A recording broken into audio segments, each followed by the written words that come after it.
ghostly mark.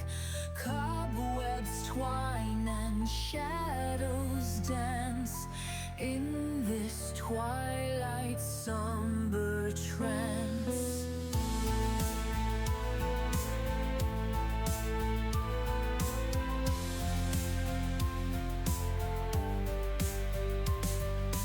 Candles flicker, weary wicks, ancient echoes, time's cruel tricks. Marble figures, frozen pose, amidst the silence sorrow grows. Whispering shadows, secrets keep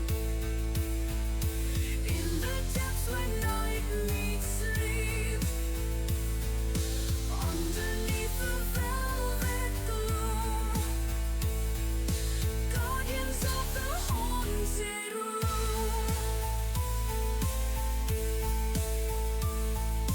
Chandeliers and crystal tears reflect forgotten yesteryears, softly chanting distant cries. Through the arches sorrow sighs. Gargoyles watch with stony gaze, guardians of endless maze. Pipe organ's breath begins to rise, filling air with mournful ties. Whispering shadows, secrets keep in the depths where night meets sleep. Underneath the velvet gloom, guardians of the haunted room.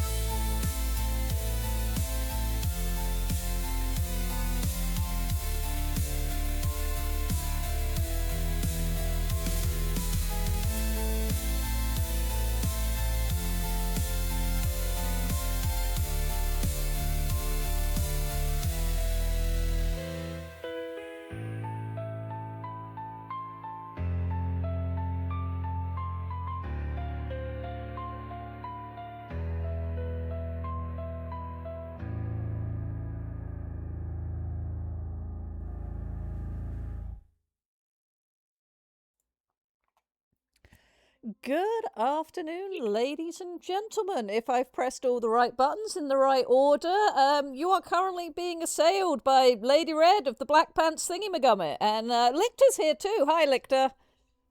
Hello, welcome. OBS says that you have sound, so Grimos, yes, I saw the boogles this morning. I was like, oh my god, more boogles! More boogles! Fish, sometimes there's fish. Mostly, though, around here we have crabs. Many, many, many crabs. Many crabs. Fish. How are you, chat? How is Lictor? Lictor is fine. Lictor is okay. Lictor is currently has commandeered the might of way too many things and is currently building things. I am absolutely not creating a Castlevania website. Who would have caused you to have reason to do something stupid like that, Lictor? There you have it. See? No, it's a mystery. It's a goddamn mystery. Nobody knows. Can't possibly figure out who could possibly have put you up to such a thing, because Yes. her website is an atrocious bodged together job from many years ago when I was a younger redling who did not entirely know everything about the Legion and the Orcs and had no concept of what would happen explosively 7 years later. So yes, Okay, and people are shooting at the goop drive. They're yes, taking the and goop for that I drive have just one behind the question. shed. One question for you, chat. What the hell? Yes. So the last Goop Drive we did, and I should have known this was what was going to happen because it's why I decided to do what we did anyway. The last Goop Drive we did, we asked for 8 million. And somehow you insane people raised that in like 3 weeks. which just didn't make much sense and shouldn't really have been possible, but you did it anyway. So this time I was like, 9,000,001. So it's over 9 million. And there was quite a lot of, that's quite a lot. Will we be able to do it? We've had streamers who have run extra streams just so that people would have an opportunity to drop more goob, including one stream where 60 of you crazy people were watching an hour of joke commercials we've made over the years and having a grand time doing that. And just, what the hell? We are not quite halfway through the month and we're over halfway to 9,000,001. You insane people. Speaking of boogles, I have very loud boogles today because Fridays are trash day. And Fridays are stream day. And we have to shout at Trash Man on stream day. Yes, we might be a little bit loud today. Yes. Hey, people. I'm hoping I will come and lay down, but we will see. We will see. Wilf, if Twitch didn't limit you guys so hard, the amount we were asking for would be a hell of a lot higher, because I know some of you have millions of Google by yourselves. But yes, we do try to at least keep abreast of the fact that Twitch has the limits that it has and try to be reasonable. And, you know, Diggs and I were having a set and I was like, this is what I want to do. This is how much. And Diggs was like, well, we can now do these reward icons for it. So we made those. And we also have the ability that if we don't quite meet an amount, there is some finagling we can do to still allow for cool things to happen. We were like, you know, we've got that system in place if we need it. We're not going to need it because you guys are insane. Samurai says, I'm down to 2.3 million after Goob donations. Oh, you poor pauper, sir. However will you survive? You have all been doing your parts, and I'm very appreciative. I am looking forward to getting this art done and getting it in front of you guys. It starts, the actual production starts tomorrow. So once the Goop Drive is complete, it will have paid for the art. It might be just a little bit after the Goop Drive completes that it actually gets delivered. But it will come. It will come. Even I have given Goop. Oh, thank you, Lictor. I appreciate it. I am the poorest of the goobers, and yet, Goob. I have homework. Yes, you do. Tired German says, homework for Lictor. What is the way that a fusion reactor feeds a Titan? Do you mean how it feeds the Titan? Do you mean the systems? Do you mean the... What part of the Titan are you trying to feed? We're going to be doing some reading about Titans today. I have written all of chapter 18 since our last times together. It's about 7,000 words, so that'll keep us busy for about an hour with any luck. Maybe a little bit less. And yeah, you guys can let me know what you think of what I did with everything we discussed and how much I got wrong. Can I answer German? Because I have an answer. Sure. You might not like it, but... Okay, the locomotion systems are essentially coral-based myomers. They are degradable, but they are biodegradable. The Titan consumes biological material much like normal coral does. It doesn't consume a whole lot of it because it's fairly efficient, and it is streamed into it and through it with a fluid diffusion mechanism. It is... We don't have to get into the exact specifics of it. You have to feed it.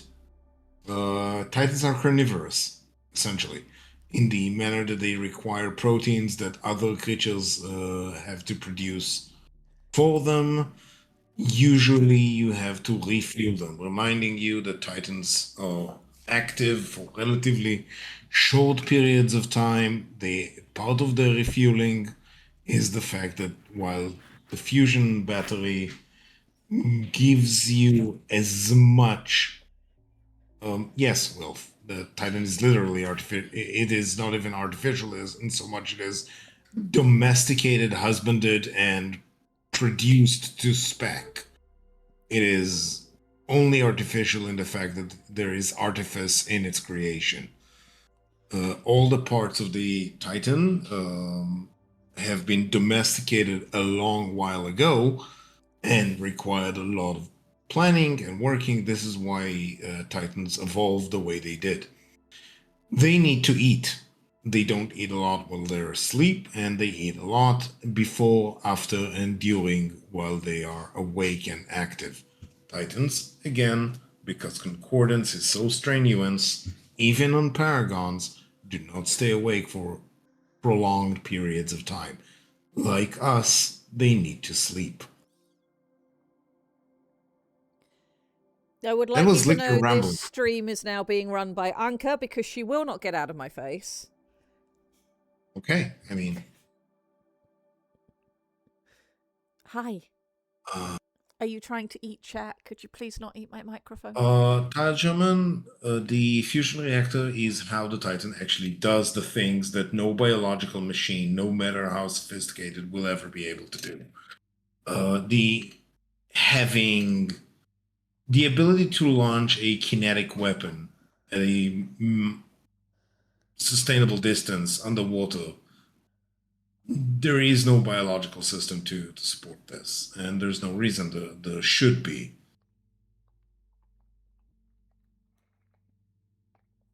Mobile autonomy for a Titan would be an achievement. That would be an achievement. The It's Revenant Titan extremely rare. the Oh my Revenant Titan forcing itself into a permanent, semi-permanent level of concordance sounds like either a holy grail, and more likely a holy grail in the same way it shows an anime. It is there to make you scared of the concept. I have written one Titan that has done it, and it was unique and etc. And yeah, that was Ilir in the short story I wrote, the land-based Yeah. Titan. They don't happen a lot for a very No. good reason.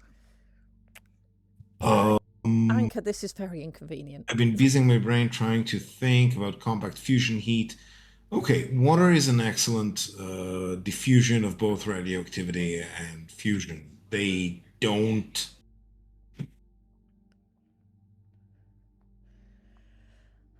I like the concept, No. though, of fusion heat / radioactivity into sugars for Titans as part of when they're in like operable mode. It's like they're having a little bit of an energy drink while they're running, but then afterwards they actually have like stuff that needs to feed the coral when they're not in the middle of doing the thing.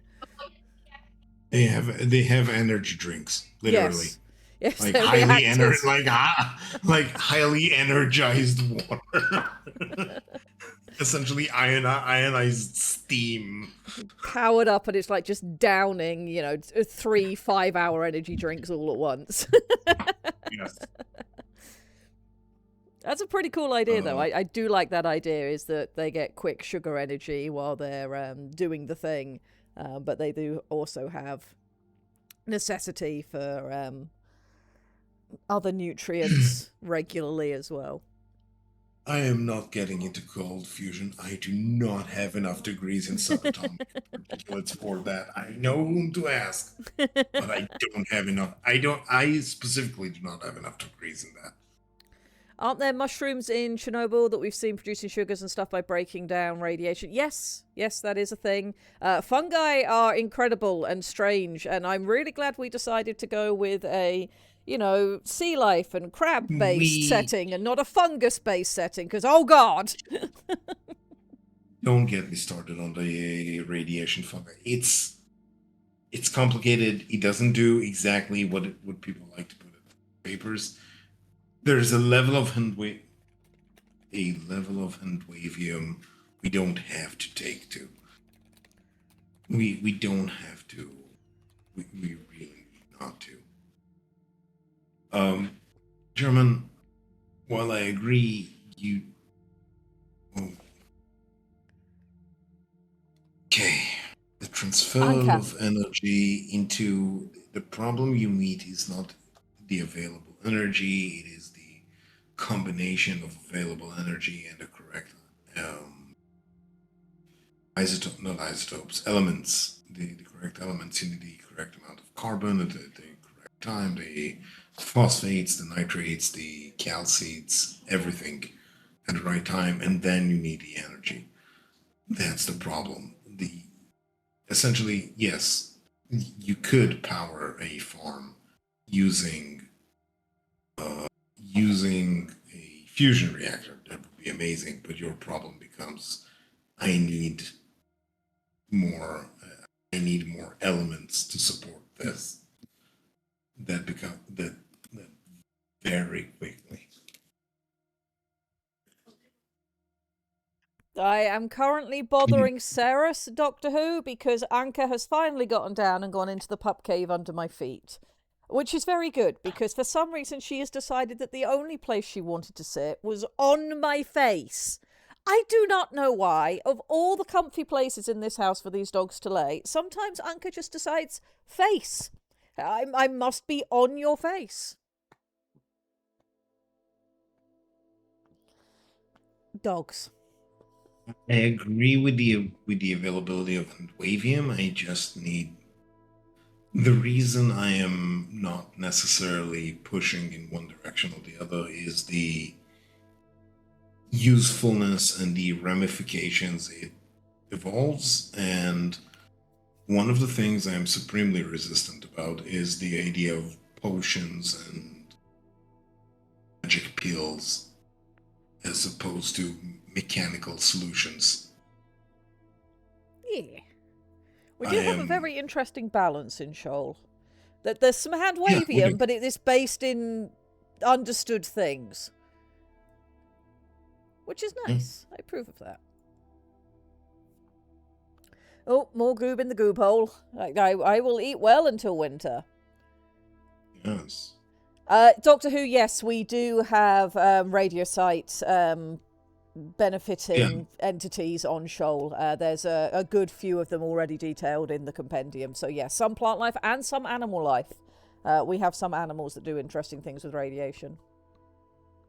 Yes, yeah, and they're there in the second part of you. Haven't we created a few creatures that energize? Yes, and plants, yes.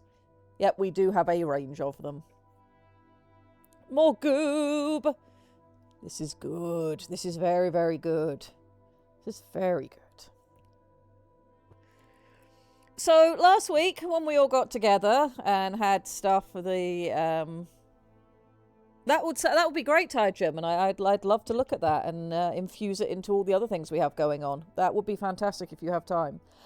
So, last week when we all got together, we continued solving some problems and we did a little bit of work on stuff for the Hungry Like the Wolf radio drama.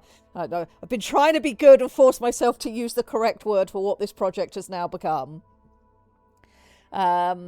But I did say that I hadn't written last week and I was jonesing for it because one of the things with arts that in the different disciplines I've always had from mentor figures is, do just a little bit every day and you'll get into a pattern and then you miss it when you don't do it, which makes it easier to just do it.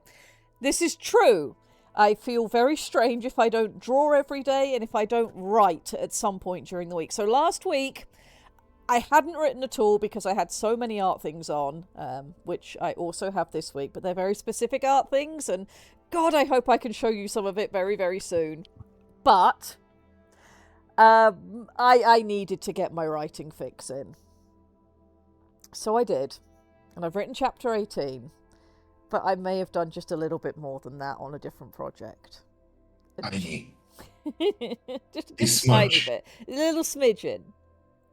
A smudge, specifically a smudge. So, chat, you know how there's that whole meme of that guy stereotypes at a role-playing table of the person who turns up with like a 17-page backstory for their character? Have you ever encountered someone like that? Have you ever found anyone? Maybe. I might have written an act and a half of a 5-act book and thrown it at Lictor.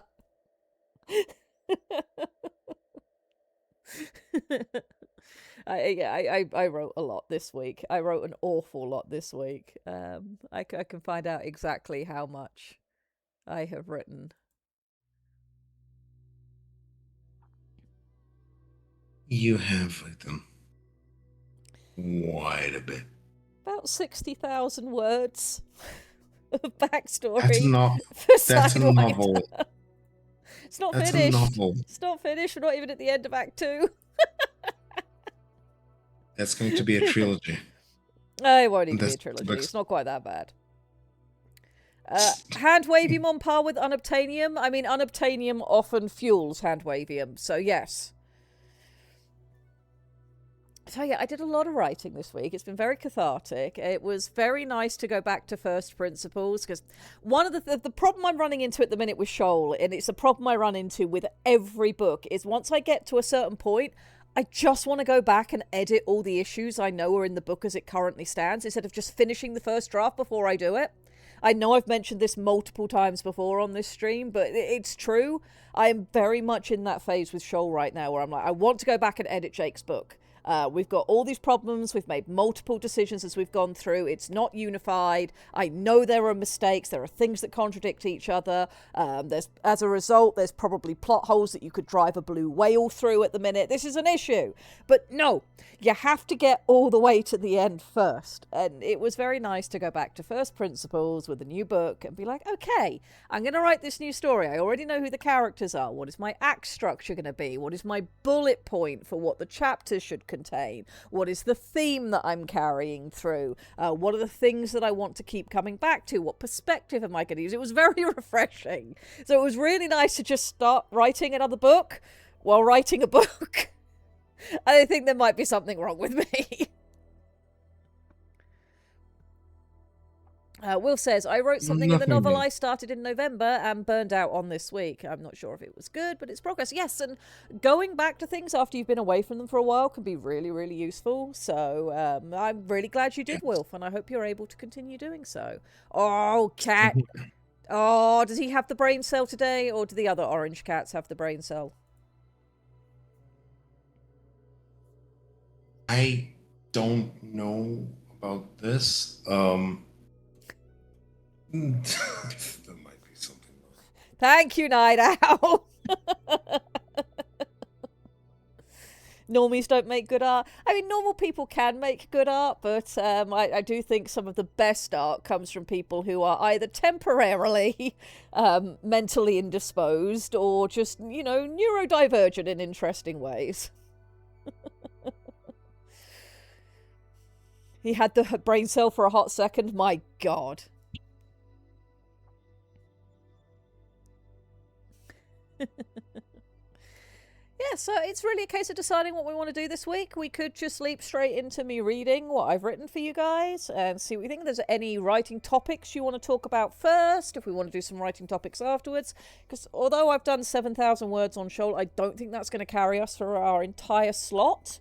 We also have the option for reading some other stuff afterwards if we want to. It's really up to you, chat. What do you feel like doing? Yeah. What order do you want to do things in? What do we want to do today? I mean, I will address two things.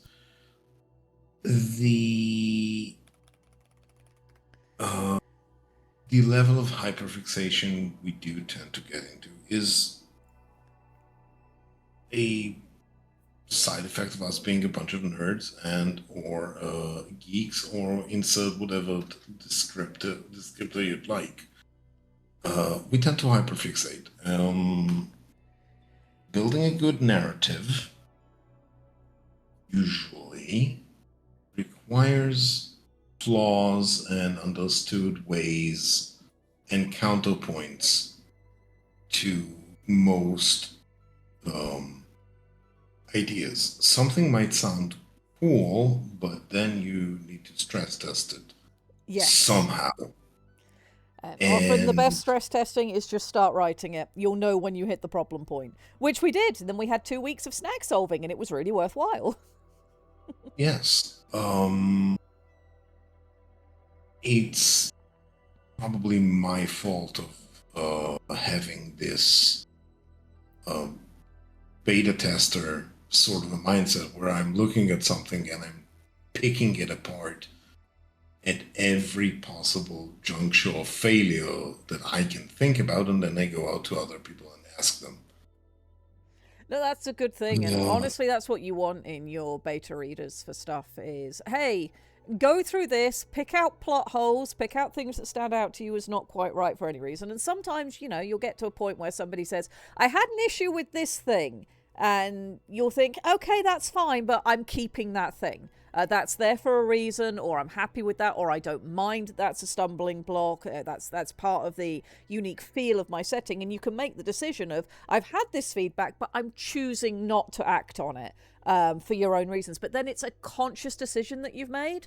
And when something comes up where it's well, I know I didn't intend that, or that doesn't fit the setting, or you're right, that doesn't make sense, or, oh, hey, you picked up the simple thing of this gun can't work that way, or this character drew the gun twice without ever holstering it. These are things you can then fix that you might not have noticed yourself. So yeah, beta readers being picky is a really beneficial thing.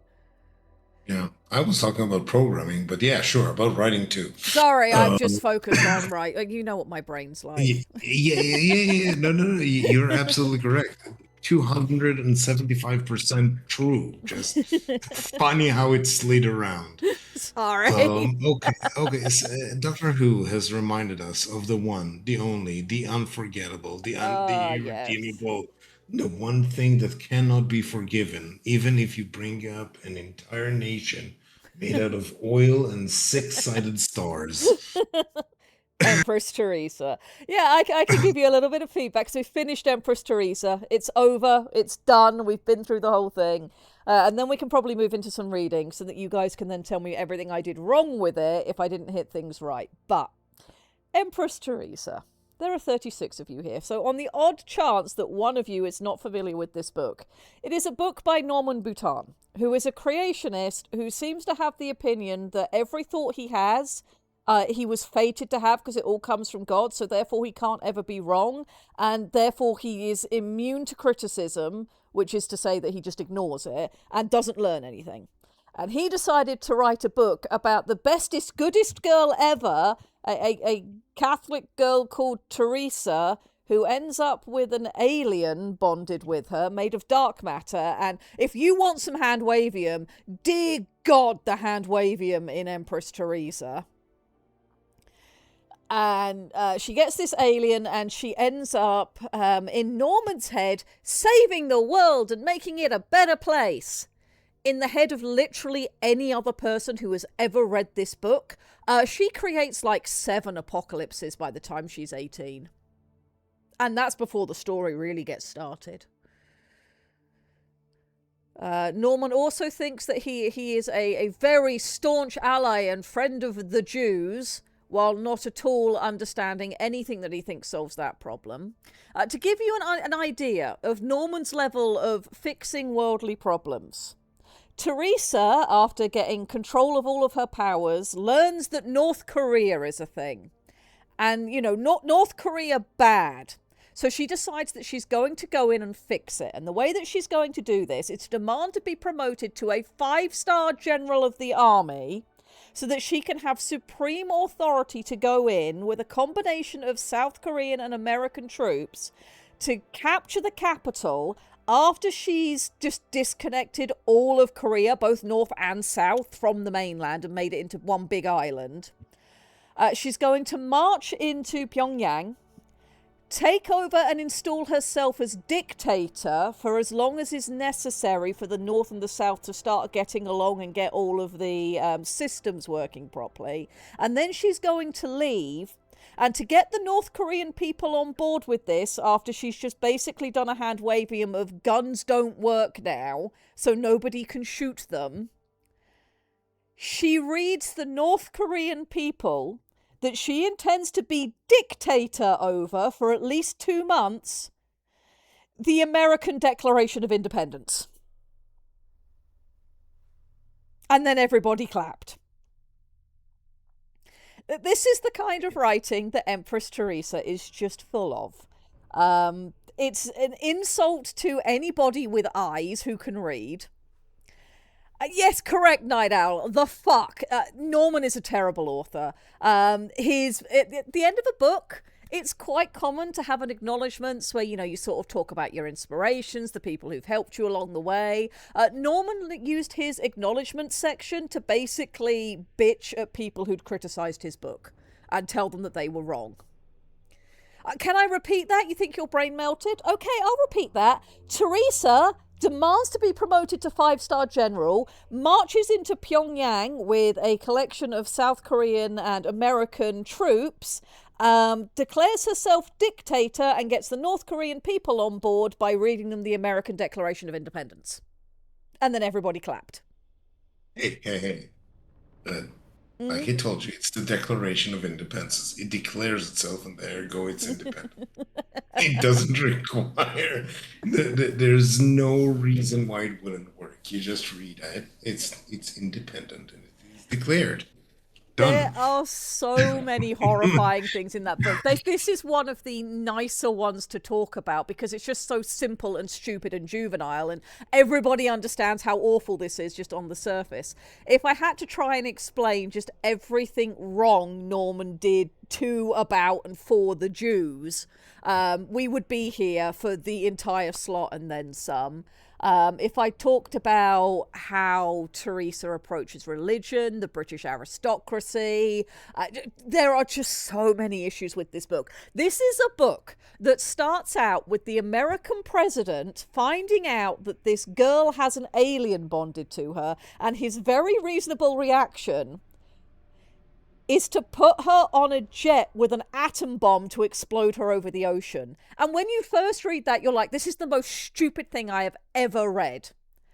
However, that man was the most sensible man in the book, and I wish he had succeeded. He would have been the world's greatest unsung hero in that universe if he had managed to blow Teresa up with an atom bomb out of nowhere when she turned 18, for no good reason.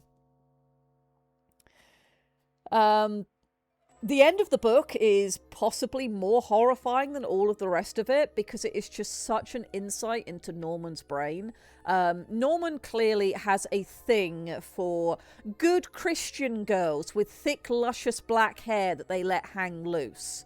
But by the end of the book, Teresa turns up. Everyone thinks she's dead, and for a moment there's a reprieve, and you think, oh, thank God she's dead. She can't do any more damage. But then she turns up again. And she turns up, and it's been a very long period of time. And she turns up with 412 children. The boys all look like her husband. The girls all look like her. And they've been kept at perpetually 10 years old for a couple of 100 years until all of the rest of humanity woke up so that they could experience their young adult years with humanity in a normal way. And none of them have names, they all just have numbers. And this is Teresa's gift to the world, is her 412 children. So yeah, that was Empress Teresa, and boy howdy were we glad to be finished with that. Okay, I'm just going to say, this is one book we are not fixing that one. Oh god, no, there's nothing in there to fix. The story is basically, author really likes good Christian girls with long black hair and gives her superpowers, and she is the goodest girl ever. There's nothing there to write about. The superpowers aren't interesting or anything. It's just, ugh. Yes, Night Owl. Sorry. Look, somebody asked me about this, and this book exists, and just... Yes. and again, Red has spared you of the weirder parts. I have. I could happily rewrite My Immortal. There is genuine passion behind My Immortal that gives you something to work with. Doctor Who asked, can we please talk about a competent writer now? I mean, we could. What's Jake been up to? We will go find out. For me, the final words on Empress Teresa. For me, Empress Teresa was worth reading because it is a fascinating study in just the very strange way that another human being's brain works. It's not a good book. People should not read it. It's an insulting and stupid book, and anybody who actually puts this onto physical media has wasted a tree. And how dare you? But I don't regret reading it. There are some books that I have refused to read to my book group, not because they've asked for them, but because, this is just a conversation that we've had. There are some books that I will not read because there is literally nothing to be gained from them. Empress Teresa is not a salvageable book. There is nothing interesting or workable in it that would be worth rewriting. It's not like Hungry Like the Wolf. It's not like My Immortal. There is literally nothing there, but it was a fascinating look into the brain of a human being who, frankly, isn't doing anybody any harm. He's got very, very, very warped thoughts from where I'm sitting, but he's never actually hurt anybody, as far as I know. He's never done anything that's had a negative impact on the world, other than writing a shit book that people don't have to buy and don't have to read. So in some ways, it was there was some worth in reading it, and certainly seeing all of my friends die listening to this drivel coming out of my mouth, especially as I was doing voices while I read through this one, which was a ridiculous time. That was fun. I will never, however, read, say, Onision's books. I am never reading those to my chat because there's nothing salvageable in them, and for all the mind behind it is a unique mind, it is a disgusting mind that has hurt people. So that's sort of where my line in the sand is with that. So Empress Teresa, terrible book. Still not the worst book I've ever read. You have peaked out. I don't know. Yeah, I have feelings about certain things. Yeah, Lillian says we did in fact die several times. Yes, Lillian is often subject to my horrendous book club and the horrors that it brings. Ouroboros, or Ouroboros, I don't know how to pronounce that, and I apologise. First time chat. Reminds me of Burton's Alice movie. It was a look straight into his head as his personal self-insert romantic fantasies. Yeah, and I mean, Alice in and of itself has a whole series of theories around it. So yeah, sometimes media can be really interesting for what it says about the people who were involved in making it. And sometimes that snapshot is the exact reason why the thing is not worth looking at all. What does that mean? What does that say about... Never mind. I will go look at it. I will go and have a good long look in the mirror sometime soon and ponder my choices. I mean, your first bad choice, your first interesting choice was associating with the Legion, and then even more so once I turned up and you were like, yes, this person, and look where we are now. We're sat talking to 40 people about Norman Bouton and Empress Teresa. How did we get here? Look, I don't do Hail Marys, but there are a few yogi traditions that... Hello, Ramshackle, welcome in. All right, we have talked about the terribleness. Okay, we have a random quote Doctor Who has pulled. It's quote 3197. It's time for you to stand up and go pet the boy again until he farts. Whacker, playing War Tales. I can pet the girl again until she farts. She is laying right on my hip. I can do that. So long as she's not laying right on your face. No. Ceres is being very good. She is curled up nicely on my hip where she likes to be.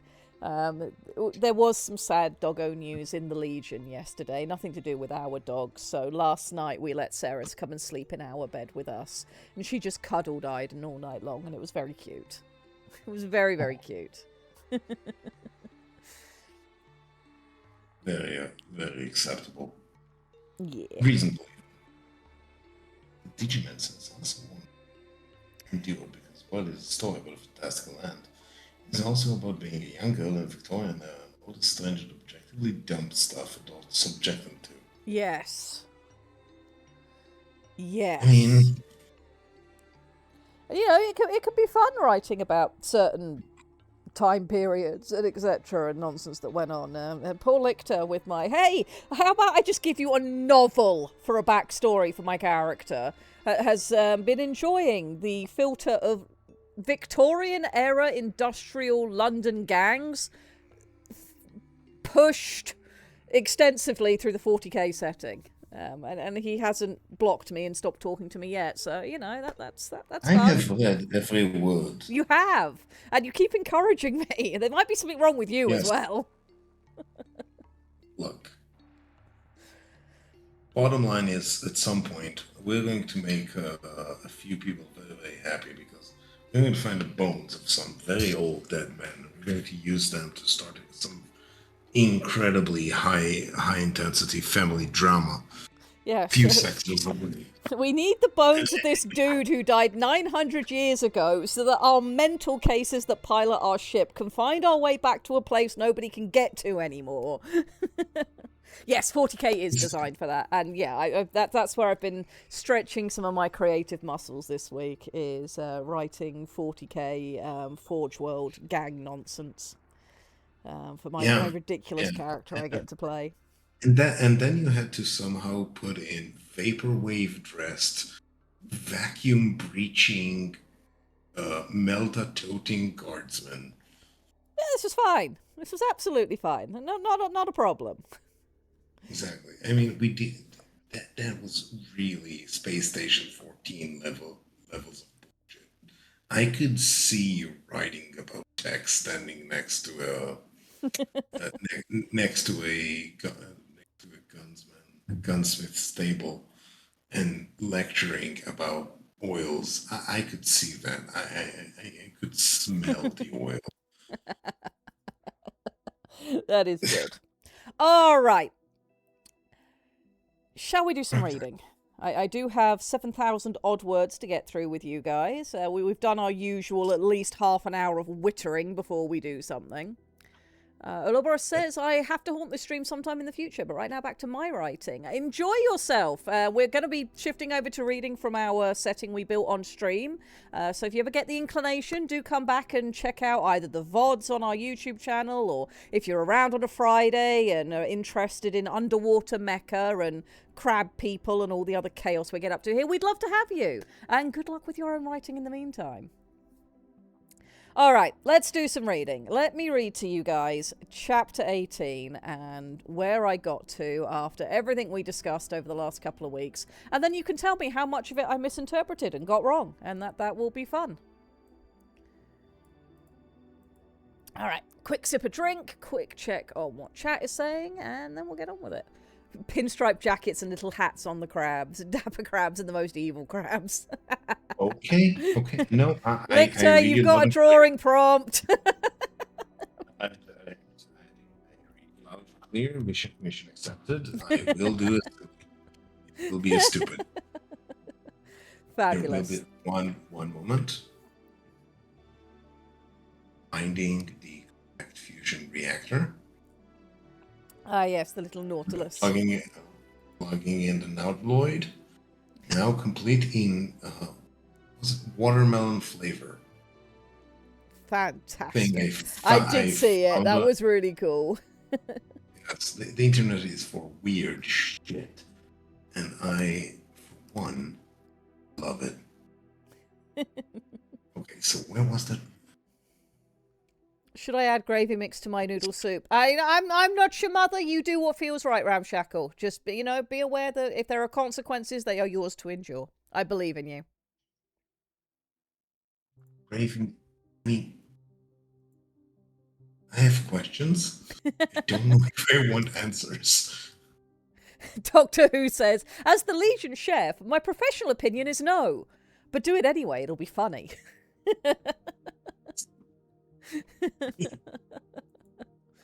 All right, so we're going to pick up with chapter 18. For anybody who's missed sort of everything that's been going on for the last few weeks, in chapter 17, our heroes who are at the bottom of the ocean in a dead city and have discovered the babies. The baby leviathans with the horrible psionics eating quiet disease just peeling off of them. They've been accidentally released. They've killed one of our titans and its pilot. The rest of our group have been hiding behind deliberately collapsed walls to get away from them.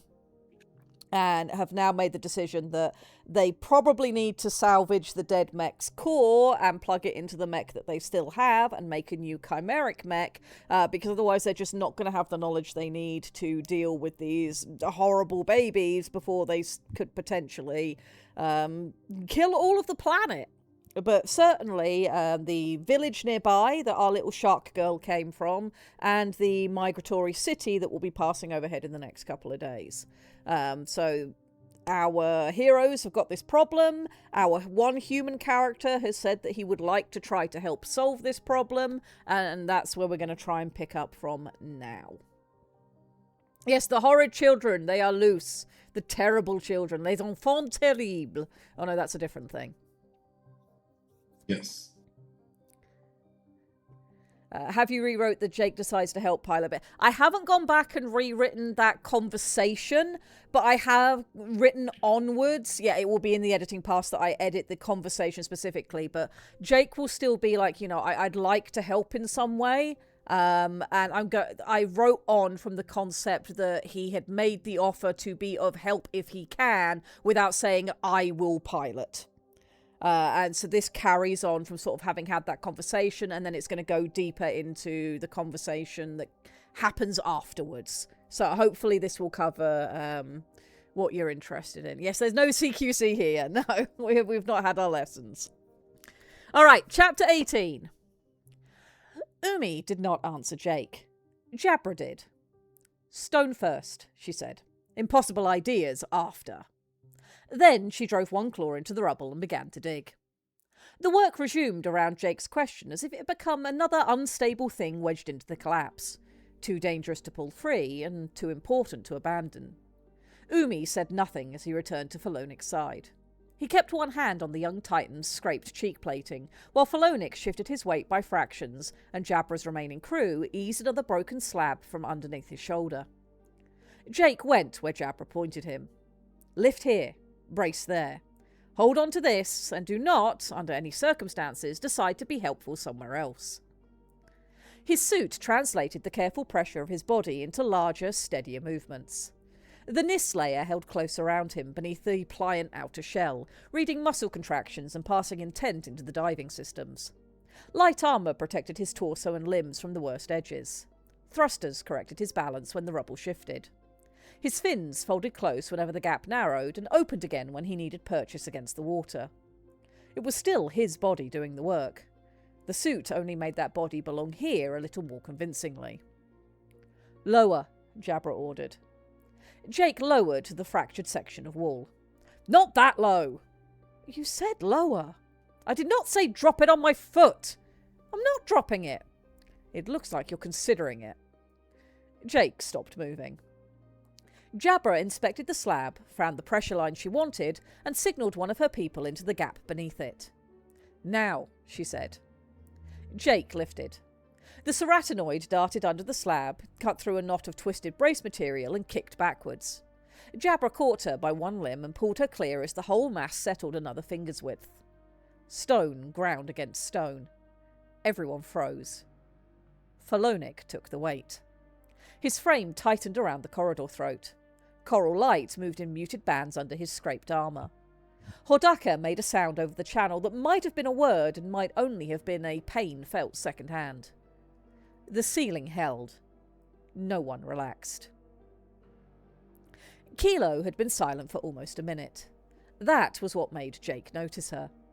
His familiar hovered above his right shoulder, flippers spread, little body angled towards the gap they had opened through the rubble.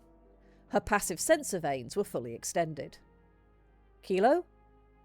I am isolating a recurrent vibration. Jabra stopped cutting. Collapse? No. The answer came too quickly. Umi's head lifted. What kind of vibration? He asked. Kilo made one small adjustment in the water.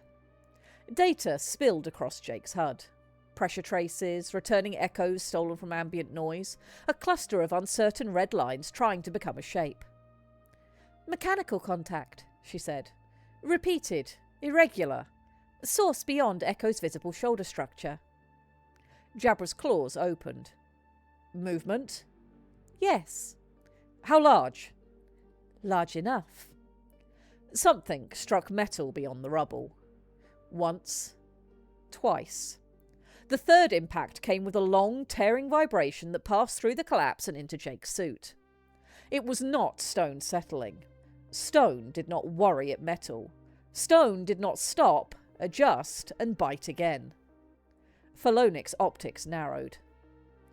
"It is touching Echo," he said. Hordaska whispered, "No." Jabra was already moving. She forced herself further into the gap, one shoulder scraping stone, and shifted her head until one eye stalk found an angle through the upper seam. Her whole body went still. "Light," she said. Jake turned his suit lamps where she indicated. The beams passed through dirty water, fractured equipment, and the narrow opening they had made. Echo's broken flank emerged in pieces. A curve of ancient plating, the torn base of an archival tendril, 3 slow pulses of gold-blue coral beneath a wound that should never have been opened to the sea. Something pale was wrapped around her. At first, Jake's mind tried to make it another piece of her body. A severed tool arm, exposed cable, a loop of shattered internal structure drifting across the hull. Then the shape moved. A narrow head jerked sideways. An immense black eye caught the worklight and returned nothing.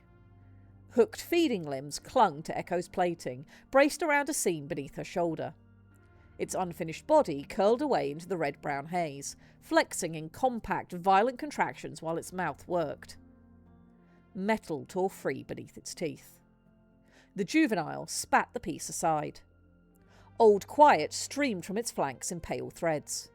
The tiny animals clung to one another in writhing ropes, their silk spreading over the baby's skin and into the grooves of Echo's armour.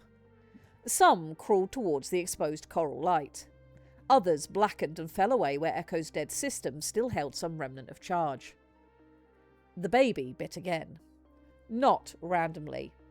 It had fixed its mouth over the plating beneath which Echo's core lay buried. Talia's voice came through the corridor channel. It can sense her." No one answered. They did not want to ask what she meant. The juvenile was not eating armour. It was not feeding on blood. Echo's body offered it neither. It was trying to reach the thing inside her that was not entirely dead. Falonic made a low sound that shook silt from the ceiling. The juvenile's head snapped up. Its black eye found the light. Found the gap. Found them. The feeding limbs opened. "Back," Jabra said. No one moved quickly enough for her. "Back!" Her 2 crew kicked away from the rubble. Umi spread his hands and threw his shroud outward as Falonic pulled his head as far aside as the collapsed corridor allowed. Jake retreated 2 clumsy steps, almost caught a fin against broken stone, corrected and planted himself where the gap gave him the clearest line. The juvenile released Echo. It did not flee. Its long body uncoiled into the chamber. White water formed around its flanks as muscle compressed for one of those impossible launches. Jake's hand closed on the sonar control. "Umi." The former warden's shroud spread across them. It did not feel like the harbour wall he had built around Sivan. It was too thin for that now, torn and exhausted, and forced over too many frightened minds. But it settled across the work party all the same, a scarred layer of presence drawn tight against what was coming. Umi's colours paled with effort. "Together," Jake said. Umi looked through the gap. The juvenile's throat opened. "Now." Kilo armed the array. Jake fired. The sonar pulse did not sound like a single movie ping. It struck in a series of sounds felt more than heard. Powerful, present, piercing. The water became a solid thing and hit every surface at once. Echo's hull rang beneath it. Stone dust burst from the collapse in sheets. Jake felt the pulse pass through the light shell of his suit, through flesh, through bone, through the fluid weight of his own eyes. His HUD whitened briefly under the acoustic overload. The NIS reported sudden muscle contraction around his shoulders and back, then began corrected responses he had not chosen. Umi's shroud folded around the pain. The Shoalie was sheltered behind him, away from the directionality of the noise, but even still it was painful. Every Shoalie in reach recoiled. Jabra's claws slammed down against stone. One of her crew curled so tightly her limbs struck her own shell. Phalonic's optics shuttered. Hordaka cried out over the link. The juvenile took the full directional cone through its open throat. Its hunting call collapsed before it could become a scream. The baby convulsed. Feeding limbs snapped inwards. Its whole narrow body folded around the impact, struck Echo's flank hard enough to throw fragments of plating into the water, and launched away with none of the control it had shown before. For one instant it filled the gap. Black eye, hooked teeth, pale skin veined with wrong light, quiet silk peeling from it in tattered streamers. Then it was gone. It crossed the chamber in a white burst, struck the far opening, recovered, and vanished into Chorax. Jake released the control. The sonar stopped. The absence after it was enormous. His suit microphones came back by degrees. First static, then the crack of settling rubble. Then someone making a low, involuntary sound of pain. Then Kilo. Target retreating rapidly. No turn detected. How rapidly? Very. Toward us? Away. Good enough. It is not good. It is merely away. Jake's teeth hurt. Umi gathered his shroud back around himself. It came reluctantly. The Latical's 4 hands trembled. One thin line of blood drifted from beneath the edge of his left gill, so slight the current took it before Jake could be certain he had seen it. Phalonic's optics opened again. Hordaka? I hate the human, Hordaka said faintly. Only right now and not personally, but I need a minute to hate the human. Jake leaned against a slab. That sounds healthy. That hurt in directions, nameable ones. I'm sorry. Don't be. You did the right thing. I'll be okay. Phalonic's head shifted towards Echo.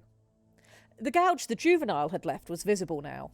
Several layers of armour had been peeled back above this slow gold-blue pulse.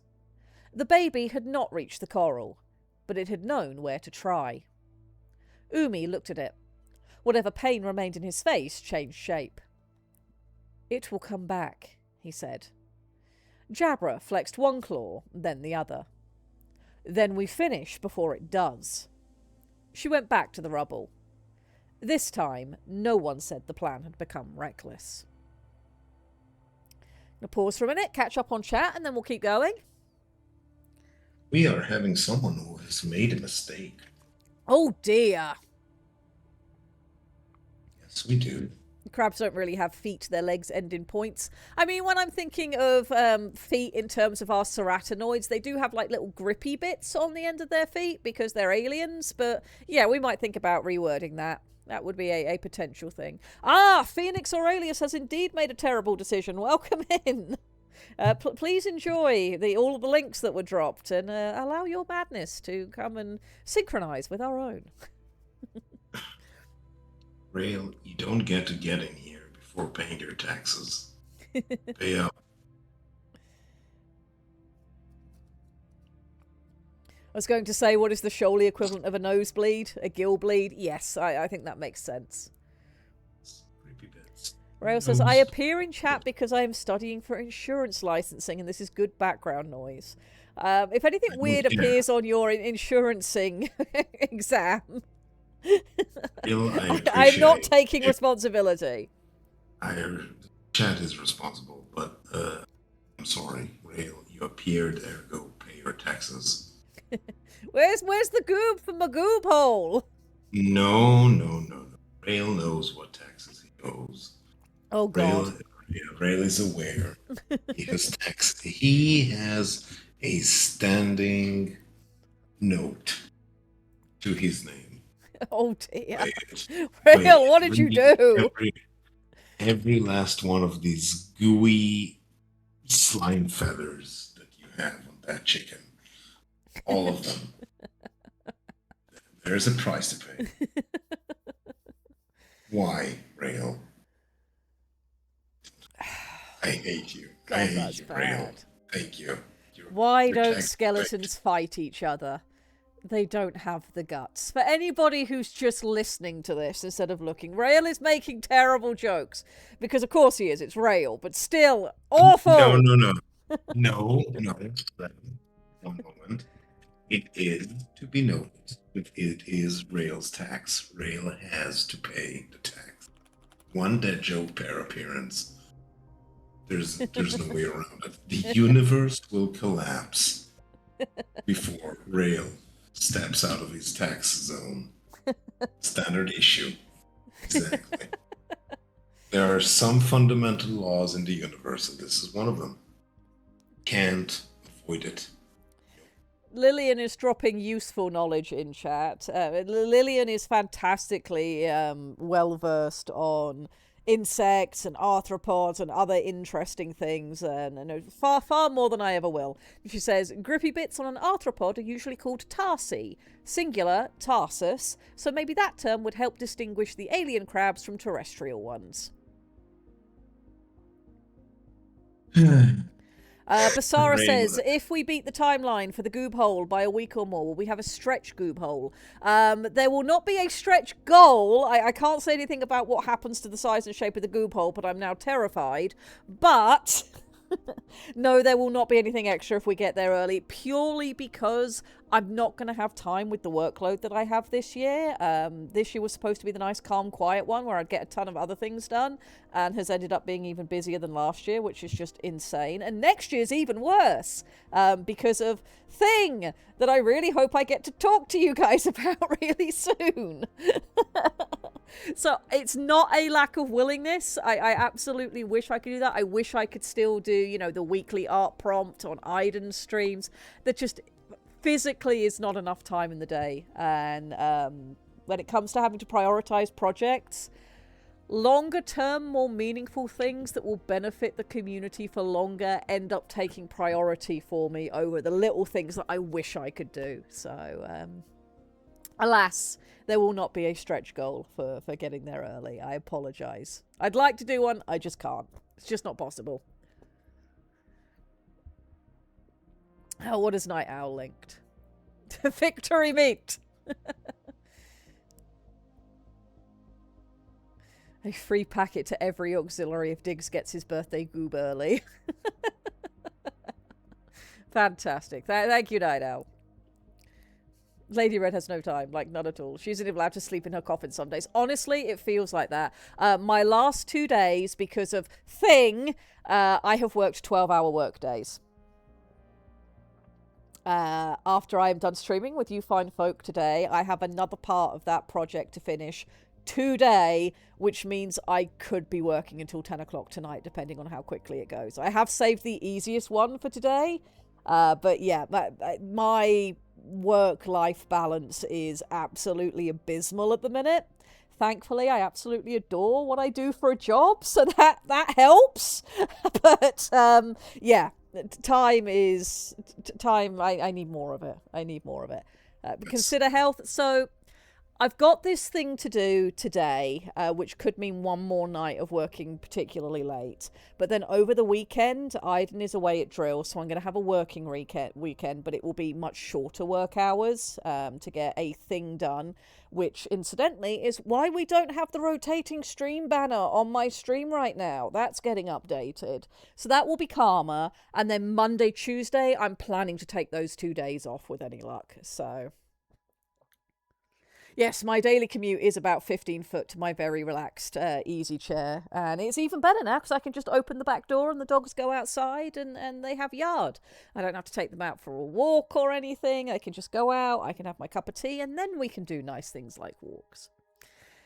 So yes, I am trying to balance things as best I can, but I do have a lot going on, and I'm really excited about what the big thing that I can't talk about quite yet is, and I hope you guys will like it. And yeah, I'm excited for where things are going.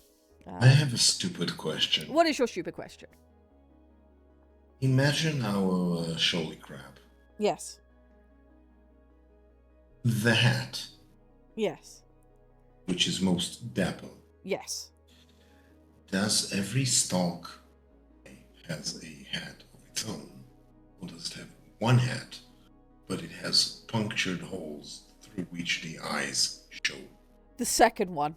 I very much envision the second one, which would be the least practical, but the second one would be fantastic. Having a hat bottom is the definition of the fuck, and thus exactly what we go with. Because if there's one thing we are going to do, is going to do a the fuck that will shame the Empress Theresa and yet be practical and cool. But sometimes unpractical clothing is the most fun. See Kyle the Eldar and his clothes he literally cut himself on during his edgy phase. Did you show chat the want to show part where chat? he got it? Did he go dance fighting?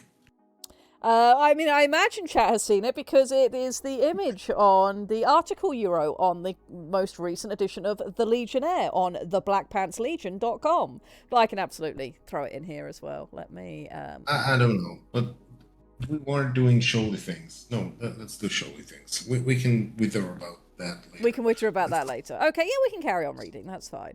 That is fine. All right, I will get back to it. I'm going to have a sip of drink, and then I shall read some more of the nonsense. Discount nonsense. Oh, everything I make is nonsense. Always. Popper's attention was 30 seconds. Yeah, also, may or may not hold the dissected bodies of renegades from earlier campaigns. Don't worry about it. Yeah, don't worry about it. Aren't the roses lovely this time of year? All right. Yes. I shall now read on. They cut towards Echo as if the city itself had started counting. Philonic gave them everything he could. He lifted one shoulder until the ancient walls scored new furrows through his armour. He shifted a trapped lower limb far enough for Jabra's people to strip broken growth braces from beneath it. He bent himself around the opening, holding stone until he was free. Hodaka stayed with him through every movement. Jake heard the pilot's voice in fragments. Not instructions, not exactly. Small affirmations carried over a private channel that opened whenever pain or strain made privacy unimportant. Here. I feel it. A little more. I'm here. Philonic answered with movement. Jake stopped thinking of either of them as the one doing it. The path widened. Jabra went through first. She turned sideways to fit her shell between Echo's body and the collapse, one claw feeling ahead, the other braced against stone. Her remaining crew followed. Umi slipped through behind them with less difficulty, lithe body and 4 arms finding holds in a space designed by catastrophe rather than anatomy. Jake remained at the gap until Jabra called for him. Then he folded his fins, reduced buoyancy, and guided the shell of his diving suit through. Stone scraped along his back. Echo's armour pressed cold against his chest. For several seconds there was no forward and no back. Only a narrow body length of broken city, one human wedged inside it, and Kilo's precise corrections keeping his suit from firing a thruster into someone's face. Then Jabra caught his forearm and hauled. Jake came free into the pocket beside Echo. Reaching her did not make her feel less dead. That was his first clear thought when he saw her up close. Distance had allowed the faint coral light to pretend. Rubble had hidden the totality of what had happened. From the corridor, Echo had been a vast wounded shape with something still glowing inside her. Here, there was no confusion. Her main pilot structure had been crushed inwards. Plates that had once opened to receive Magarel had folded over one another and split. The graceful seams around the entrance were gone. One side of the cockpit housing had been driven deep into Echo's body. The other had been sheared away entirely. There was no path to Mags. No movement behind the ruins of the pilot cradle. No shroud.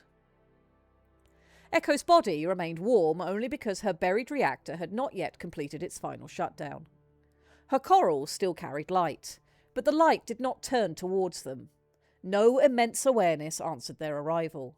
No old, layered voice identifying the living or informed Jabra that she was violating 3 library protocols by standing where she stood. Jake laid one hand against Echo's hull. Nothing met it. Echo, as he had known her, was gone. The certainty hurt more than the doubt had. Umi stopped before the wrecked pilot access. His hands lowered. For a moment, Jake thought he might try to reach through. Try to find Mags. Try to perform some small rite in a space with no room for dignity. Instead, Umi bowed his head. "Pilot and Titan," he said softly. No one answered. "Witnessed," Philonik said from beyond the rubble. His voice reached them through damaged speakers and stone. Umi touched 2 fingers to Echo's broken plating. Then he turned away. "The sample bay," he said.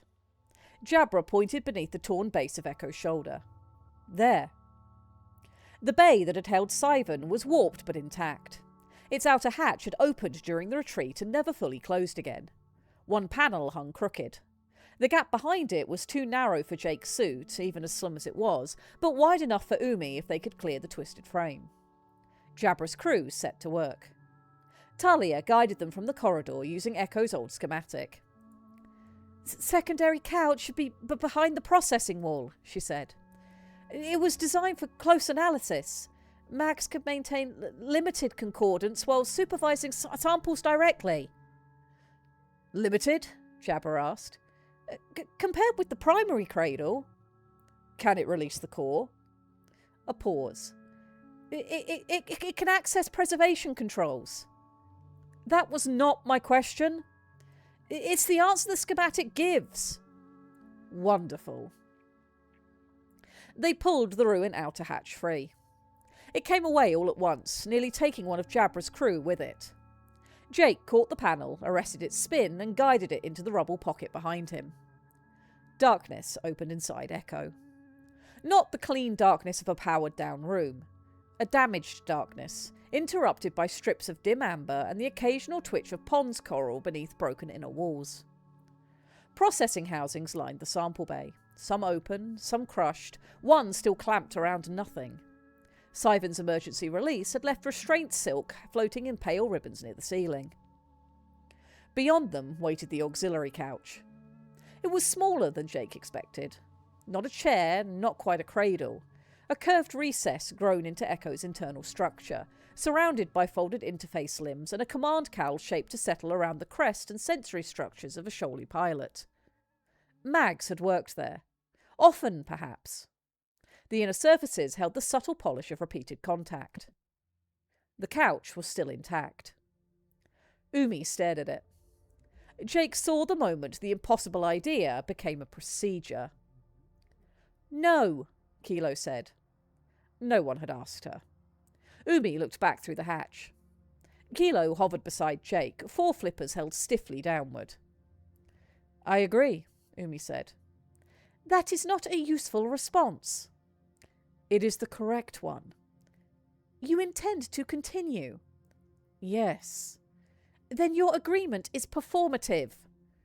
"Also correct." Jabra looked between them. "Can this work?" Umi did not answer immediately. He studied Jake through the opening. Not the suit, not the human body inside it. The weak, strange, living presence Shoal had been noticing since Jake arrived. "You cannot pilot Echo," Umi said. Jake's laugh came out thin. "I thought we'd established that." "You do not have the strength. You do not know how to hold your identity open without losing its shape. You do not know the responses. Echo does not know you. Her matrix has not grown around your mind, and you do not carry the habits she expects from a pilot." "All right." Jake accepted the words openly. The desire to help did not always present actually usable means. However, then Umi went on. "But you have something I no longer possess." The space around Umi changed. Not his shroud, the admission inside of it. Jake waited. "Pilots develop depth," Umi said. "Not power alone. A capacity to enter concordance without flattening either self inside of it. A place within the shroud where the bond can descend, expand, and answer itself." One of his upper hands rose towards the old scars crossing the back of his crest. Mine does not descend anymore. It reaches the burned place and stops. Jake remembered the sensation of Umi's shroud brushing Echo's core. The flinch, the shaking hand. You can't complete the circuit, he said. No. But I can? I do not know. Kilo rotated towards him. An excellent reason not to discover the answer through experimental neurological collapse. Umi's gaze remained on Jake. Your shroud has very little formed architecture, he said. That is ordinarily weakness. Here, perhaps, it is not. You have not aligned yourself to a song roll. You have not been shaped by another titan. You have no piloting tone, but neither do you have a tone that rejects echoes. Raw material, Jake said. Potential, Umi corrected. Living and dangerously open. When I met the foresters before your descent to Shoal, they told me about human limits. Mostly about how you stubborn idiots ignore most of them. But it did include a briefing on CTIS. Humans cannot pilot. But you might be able to help me pilot. Jabra tapped one claw against Echo's hull. I need the short version before the thing outside returns. Umi's mouth tightened. I take the couch, he said. I make the requests. I hold the structure and intent. Jake lays his shroud across mine and supplies the depth I cannot reach. You use him as a bridge? Yes. What happens to the bridge? Umi looked at Jake. It fails. Kilo's flippers snapped outwards.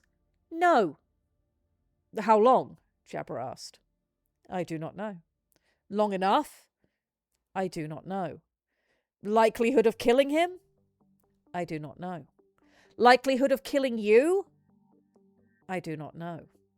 Likelihood of opening Echo? Umi looked past them, towards the gouges the juvenile had bitten into her armour. Better than if we wait. That ended Jabra's questions. It did not end Kilo's. Jacob. Jake turned his helmet towards her. Her little black eyes reflected his suit lamps. Nothing in her face was built to express fear. She had other ways. His HUD filled with medical estimates. Neural load, unmodelled. Psionic interface, unmodelled. Risk of loss of consciousness, high. Risk of cerebral injury, unknown. Risk of systemic failure, unknown. A final line appeared beneath the others. Recommendation, do not. Jake read it twice. I know, he said. You do not. I know that too. Your circulation system cannot protect you from an injury for which it has no model. It can keep me alive afterwards. That is an assumption. You hate assumptions. I hate this one in particular. The juvenile had opened a trench in Echo's armour directly above the core. Jake looked at it.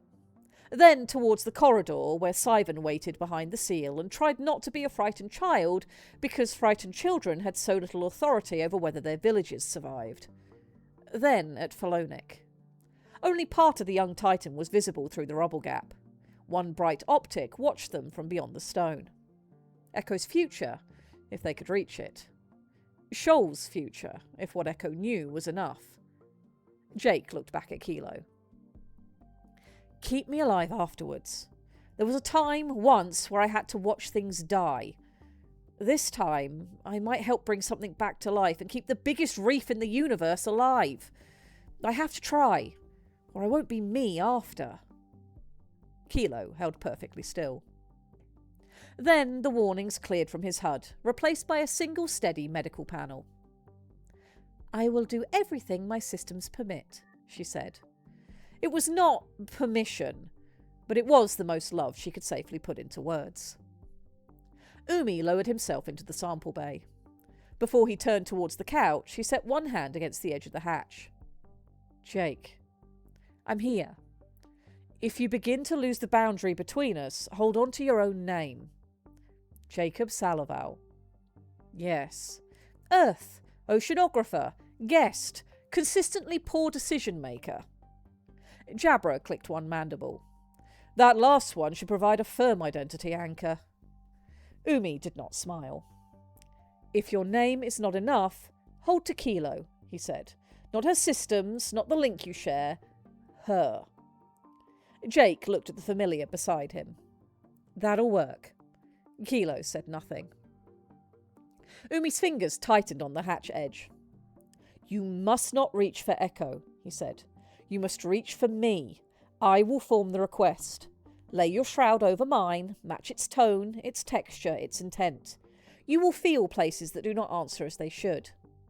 The flat notes? Yes. And I tune them. No more than necessary. Do not try to fill everything missing in me. Jake attempted a smile. Wouldn't know where to start. I believe you would try. That was fair. Umi continued. When the connection catches, it must catch in me, not you. Do you understand? I'm the bridge. You are the depth beneath it. I stand on what you provide. Echo must never mistake you for her pilot. Comforting. It's important. I understand. Umi studied him for another moment. Your consent must be clear. Jake felt the weight of the question then. Not merely medical consent, not the rapid agreement of people under threat. Umi had spent the last hour refusing to treat Titans as vessels, pilots as components, or grief as authority. He would not use Jake as raw material simply because the world had made it convenient. Jake placed one hand flat against Echo's hull. I understand that neither of us knows what this will do, he said. I understand you may not be able to stop it cleanly. I understand I can withdraw before we begin. Yes. I'm staying. Umi bowed his head. Witnessed, Phalonic said. Jabra's claws settled. Witnessed, she said. Kilo drifted closer until one flipper touched the edge of Jake's shoulder shell. Witnessed, she said. Umi entered Echo. Jake settled himself against the outer hull besides the sample bay hatch. The suit's ballast shifted around his new position. He folded his fins close and hooked one boot beneath a broken armour rib, giving the Nis enough physical structure to hold him steady without continuous effort. Kilo hovered at eye level. Inside the bay, Umi reached the secondary couch. He turned and lowered himself into it with the care of a person entering someone else's house after they passed. The couch recognised weight. Pale parry threads stirred along its edges, lifted and touched his sides. Umi flinched. Still active? Talia asked. Yes. His voice carried through Jake's comms and through something fainter beneath them. The couch adjusted around him. Two interface limbs settled against his lower arms. Others unfolded towards his crest. The command cowl remained opened above him like a patient mouth. Umi reached across the dead controls. Echo's reactor answered. Not with full power. A buried vibration passed through the hull against Jake's back. Amber strips brightened inside the sample bay. One by one, damaged systems attempted to report themselves. Words appeared on Jake's HUD without a source Kilo could identify. Preservation. Pilot. Memory The text tore into static. A sound moved through the local channel. It used part of Echo's voice. Only part. A low archival tone began, broke into 3 overlapping fragments, and stopped. No awareness shaped it. No dry precision followed. Nothing identified Umi or asked where Mags had gone. The dead system had found an old voice and lacked the person who knew how to use it. Umi closed all 4 hands around the couch. It is all right, he said. The broken tone sounded again. Not an answer, but he spoke to it anyway. You are damaged. His head tipped back beneath the waiting cowl. So am I. Jake felt something in Umi's shroud loosen. Not sorrow, the resistance around sorrow. Umi looked towards him through the open hatch. Together, he said, all of us will do what is needed. Jake nodded. The command cowl descended. Its parry filaments spread over Umi's crest and temples. Longer strands settled behind his jaw and along the upper line of his spine. The old pilot scars across his head disappeared beneath pale living circuitry. Umi's eyes closed, and his shroud opened. And I will pause before reading the next bit and catch up on what Chad is saying. It's been very good.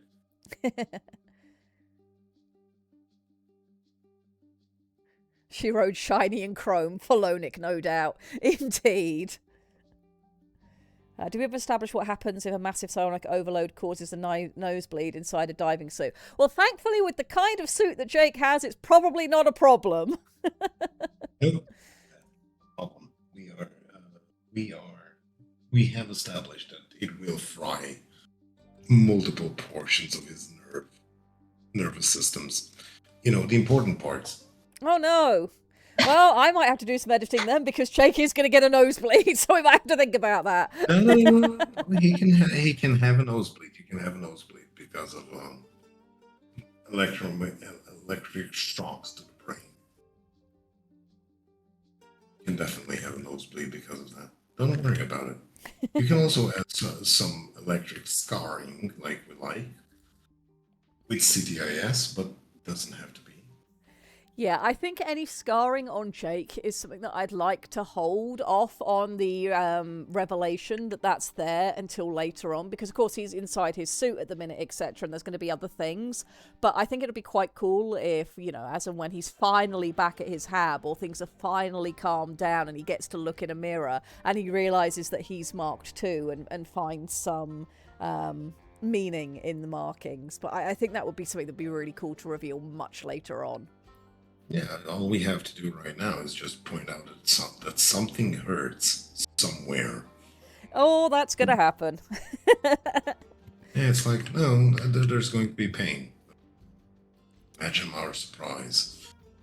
Basara says, on the subject of rewrites and edits, I wrote a roughly 250,000 word fanfic by hand, 1,000 pages, before internet fanfic existed other than the occasional BBS archive, in 1988 to 1991. It took me until 2010 to type and edit it, by which time it expanded to 360,000 words from all the editing and contradiction resolution.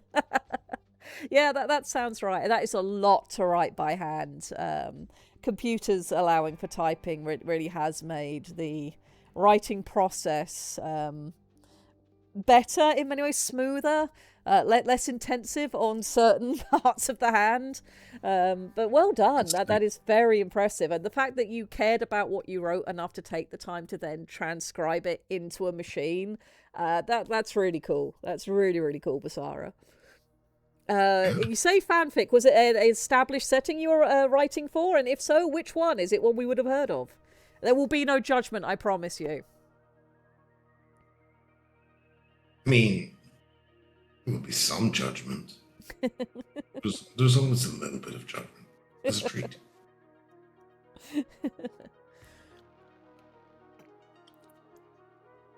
Alright, I'm going to have a few sips of drink because that will make reading the next bit immeasurably easier without a dry throat. And what I might do is be very sensible, get up and use the restroom before I read the next bit, because I have a feeling once I start the next bit, we're just going to go until we're done. How dare we? Because it's going to start getting interesting. Alright, I shall be back momentarily. You know the rules, don't blow everything up, and I know the results. You guys will blow everything up. I will be right back. Lictor, you are in charge. This is a terrible idea. Of course it is. We all know what's going to happen. However, we are aware. Yes, it has begun. We understand. Normal protocols. Very good. This is why we are This is why we're creating pinstripes. Hey, Lictor. Lichter? Why am I a Lichter now? Which way towards the enemy? I need to know to place the claim. Okay. I mean, biblically, it's usually from the north. If you want to find the enemy, biblically, north is the way you want. This is the basic way. If you want to be more agnostic, you can say that the enemy is where your fear lies, and thus dispenses hugs. That is a question. Now, is that, do you want to defeat your enemy with hugs? I mean, it's more efficient than most. I see claymores. things stayed very sensible while I was gone. Of course, biblically accurate claymore mines. I mean, that is. Hugs towards enemy. Okay. This works. Erica, Yeah, welcome in. I've arrived after a job interview. I hope it went well. What have I missed? You have missed us getting our characters into position to attempt to wake Echo up enough to open up where her core is at. We are just about to have Umi attempt to begin the process of concordance, and we will see what happens. It is a high-velocity hug full of ball bearings. That does not sound like the most comfortable hug. I will stick to nice Sarah's hugs. Sarah's Yes. hugs are very nice and do not involve ball bearings. Oh, a pet has been redeemed. Ceres, I must pet you some more. I know this is a terrible fate you must suffer, tiny girl. Oh, she's doing lip smacking. She's very happy. She is smacking the lips. Very good. Continue. Sarah's hugs are See, the most adorable and only occasionally involve her bearing down on balls. Yeah, none of our dogs have any consideration for foolish human anatomy. Why consideration? Oh,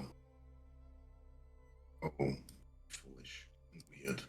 Hello, ducks. I hope things are going well on your site. There has been a little bit of psychic damage today. We talked about Empress Teresa earlier. It's true. We have indeed inflicted psychically of damage. Yes. We shall solve North Korea by reading them the Declaration of Independence. Problem solved. This makes perfect sense. Ask me no questions. Right. Shall we read on what happens when Umi attempts to do the thing? We have an answer from Basara. Let's read that before I go on. Robotech. Robotech. Very, very nice. Very nice. I remember. Called The Freeman Chronicles. It was based on my RPG campaign that covered 2015 until the end of the TV series. Part of the time extension was my typing the first book of the 5. It broke down into on an Atari 130XE. Then someone stole the computer! Oh my god! I had to recover the files by scanning a dot matrix printout from a printer with a damaged head, using PCs and Apple scanners, and spending 4 years fixing the OCR errors before moving on to the second book. That is some goddamn dedication, Basara. I salute you. I take off my proverbial hat. That is incredible. As someone who has lost a book, that sadly I did not have any copies of and have never been able to fully go back to yet. I genuinely impressive dedication to recovering something you cared about. That is amazing. That is absolutely amazing. All right. Let us do some more reading. I am ready. I don't believe you.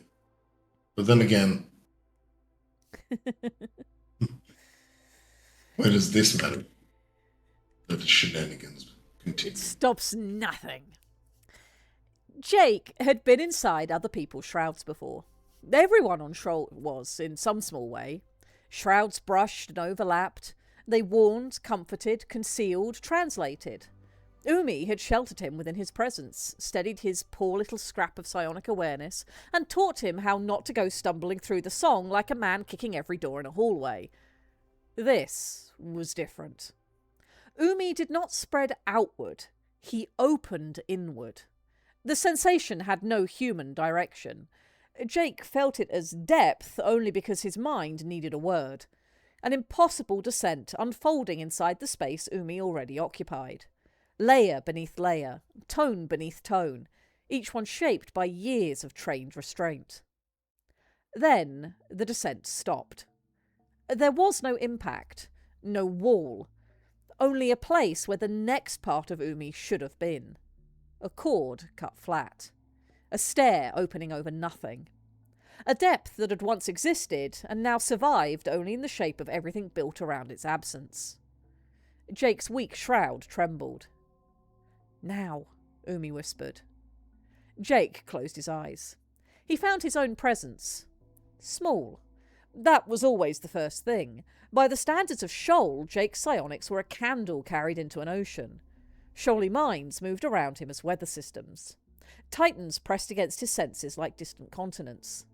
He was not silent, exactly, but so close that people could miss him if they expected life to announce itself properly. An empty shape that moved. A person hidden inside. He pushed that small presence outward. It touched Umi's shroud. The first contact was almost nothing. Temperature without heat, and texture without surface. A low, musical tone that did not pass through Jake's ears. He adjusted instinctively and felt himself slide off. "Do not push," Umi said. His voice had already gone distant. "Listen." Jake stopped trying to make his shroud larger. He listened. Umi was not a collection of thoughts. He was an arrangement. Jake felt the architecture of him before any memory. Patience built as load-bearing structure. Curiosity disciplined into service. A capacity for tenderness protected not by softness, but by decisions made over and over until kindness had become harder than armour. There was fear in him. A great deal of it. Fear for Sivan, for Felonic, for all the living currents between Chorax and Gleamwake. Fear of the things screaming through the city. Fear of the couch around him. Beneath all of that, though, lay an old and carefully contained terror of what piloting had once cost. Jake touched the edge of that burned place. The injury was not emptiness. Emptiness was clean. This was 1,000 interrupted answers. Paths that began with perfect trained certainty, descended towards concordance, and ended in a trembling whisper. Umi's shroud kept trying to complete motions it remembered. Each attempt arrived at the same severed depth and returned carrying pain worn smooth by years. Jake nearly recoiled. Umi steadied him. Not with words, with recognition. "Yes," the contact said. "This is what remains. And what came before was worth it." Jake laid his shroud across it. Tone first, then texture. He found the rhythm of Umi's attention and matched it badly. Adjusted, matched again. His presence slipped along the laticals, caught on an edge, and held for half a heartbeat before falling away. Again. Umi reached into echo. The dead Titan's systems opened around him. Jake felt them second-hand. Not concordance. Not yet. Perhaps never for him. He was outside the cowl, separated from the living parry mesh by Echo's hull and his own utterly wrong biology. But something vast became visible ahead. A potential wholeness. Two persons did not merge in concordance. Jake understood that now with the sudden certainty of somebody standing before a door he had mistaken for a wall. Pilot and Titan remained themselves. The miracle was not disappearance into one another. It was expansion without erasure. The promise of a self that could become two as one and find itself larger for having made room. A pilot offered speed, interpretation, living immediacy.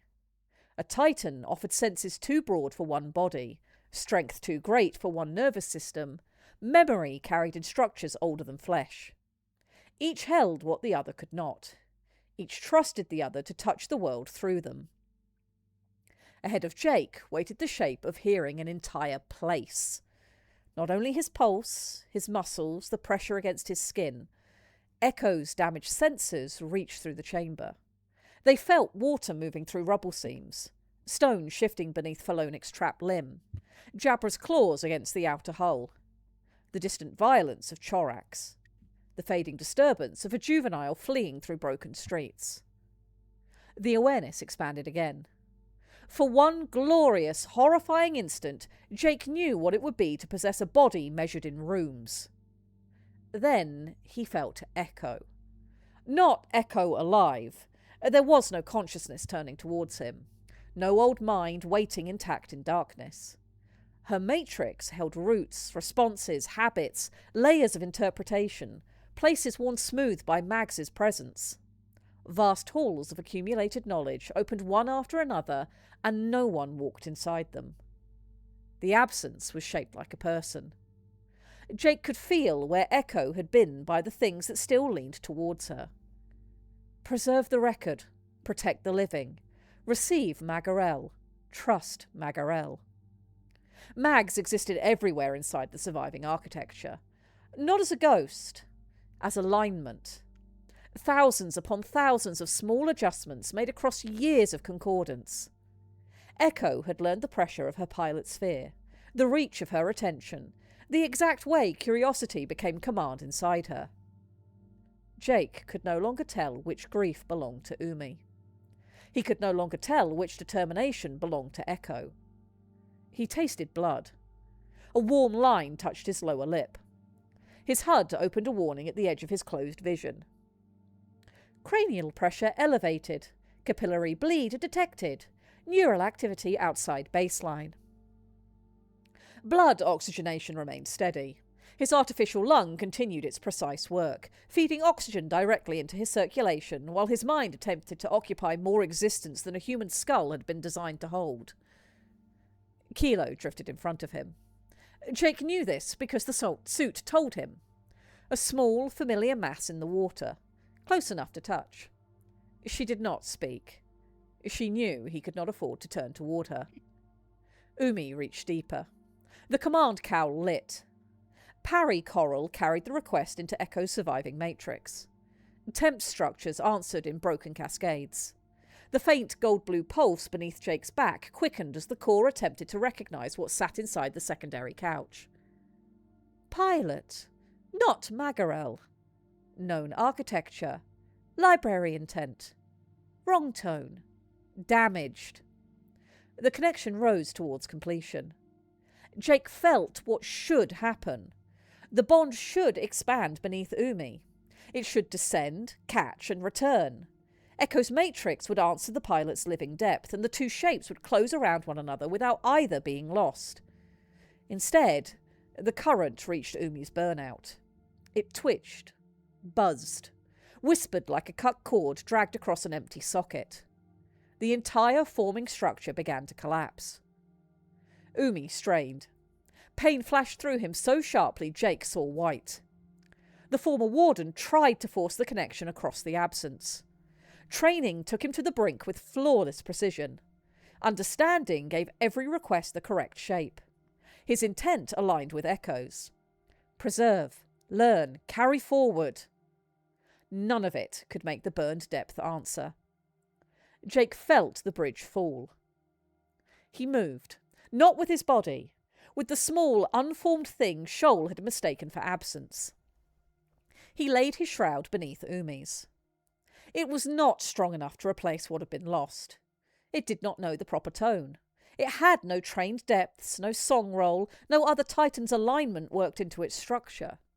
It was only alive and determined and infinitely, amazingly stubborn. Humanly stubborn. Raw, living potential, unattached to anything here. Jake held to his name. Jacob Salaval. Earth. Scientist. Guest.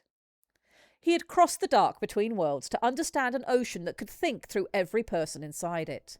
He had come to see impossible animals and stranger ecologies, and had found cities, songs, children, mercenaries, counsellors, pilots, and great coral people whom his species would have called machines because they had not yet learned to be less lonely with their definitions. He wanted to understand them. Not classify them from safety. Not reduce them into something familiar. Know them. This remarkable world. All its remarkable people. Echo among them. Phalonic among them. Mags. Umi. Jake offered that intent to the broken depth.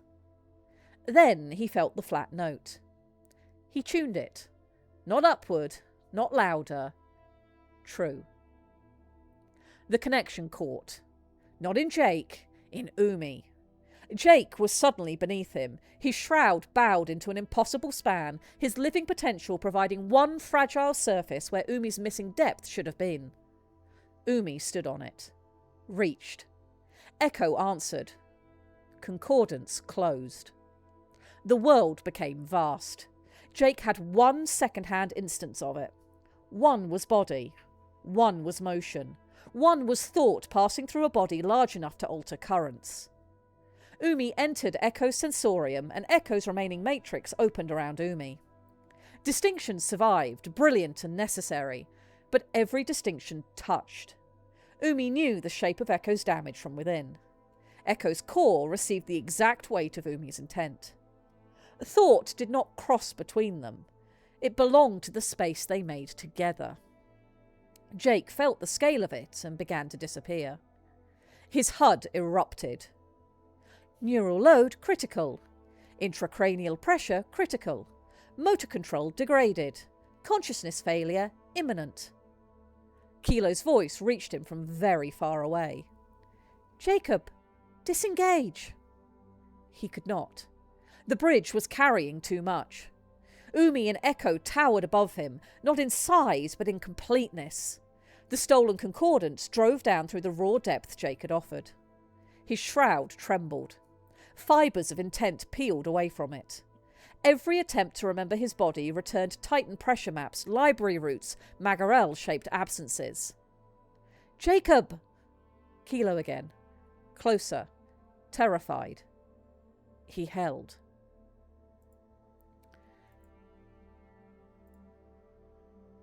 So I had to have a sip of drink. Inside Echo, Umi found the preservation hatches. He asked them to open. The surviving core hesitated. Then something moved through it. Not Echo restored. Not a dead person waking because the living needed comfort. A final coherent posture preserved in the coral. Acceptance held past the ending of the self that had chosen it. Echo had died protecting the living. Her core remembered the direction of that choice. It felt like depth. It felt like peace. The hatches released. Locks opened throughout Echo's body in slow sequence. Jake felt each one through Umi. Armour drew back from the core housing. Preservation clamps disengaged. A path unfolded through the shattered Titan towards the gold-blue legacy held within. Echo opened herself to them. Umi's joy broke across the concordance. It was immense. Sorrow made it larger, not smaller. For a handful of stolen moments, he stood inside a Titan again. He possessed motion without moving, breadth without dissolving, the glorious second self his burned pathways had denied him for years. The old injury vanished inside the completed bond. Not healed, not forgiven, simply bridged. Umi knew wholeness one more time. He did not use it for himself. He turned all of it towards what remained of Echo. Sivan lives. The message did not need words. You held. Magarel did not leave you. Falonik is waiting. What you carried will not die here. Umi poured reassurance through every part of the bond the dead core could still receive. Gratitude, witness, the promise that Echo's last work had mattered, that the living were breathing because she and Mags had chosen them. The peace inside Echo deepened. Not happiness, completion. Then the bridge began to tear. Jake felt the first rupture pass through his shroud. His sight returned in fragments. Echo's hull against his back, red warnings across his HUD. Kilo directly in front of his faceplate, one flipper pressed against it as if contact could hold him together. He could hear Umi shouting, "Let go!" Jake tried. He could not find the edge of himself. "Jacob Salaval," Umi said. The name struck through the link. "Earth, Kilo, let go!" Kilo. He found her. Small black eyes, blunt shell. The constant, impossible patience of a mind built to support his and grown into far more than support. Kilo. Jake pulled toward her. Umi severed the bond. The incomplete bridge came apart. Pain passed through Jake without fitting inside any place he knew how to hurt. His body jerked against Echo's hull. The diving suit locked its posture before he could fold into the broken armour beside him. His vision went black. Not unconscious, not quite. The world returned badly. Sound came first, stretched and distant. Someone was calling Umi's name. A hatch stood open inside Echo where no hatch had been before. Gold-blue light spilled through the sample bay and across the rubble pocket. It illuminated drifting blood. Some of it was Jake's. He tried to lift one hand. The NIS registered the attempt. His arm did not move. Talia pushed past him. She should have been behind the corridor seal. Some remote part of Jake remembered that. Talia was fallback. Talia was supposed to take Sivan and the wounded and run if everyone outside died. Apparently, the plan had survived exactly until Umi stopped answering. She squeezed between Jake's locked suit and the edge of Echo's hatch, mantle pulled tight, all limbs reaching ahead. Umi! A sound answered from inside.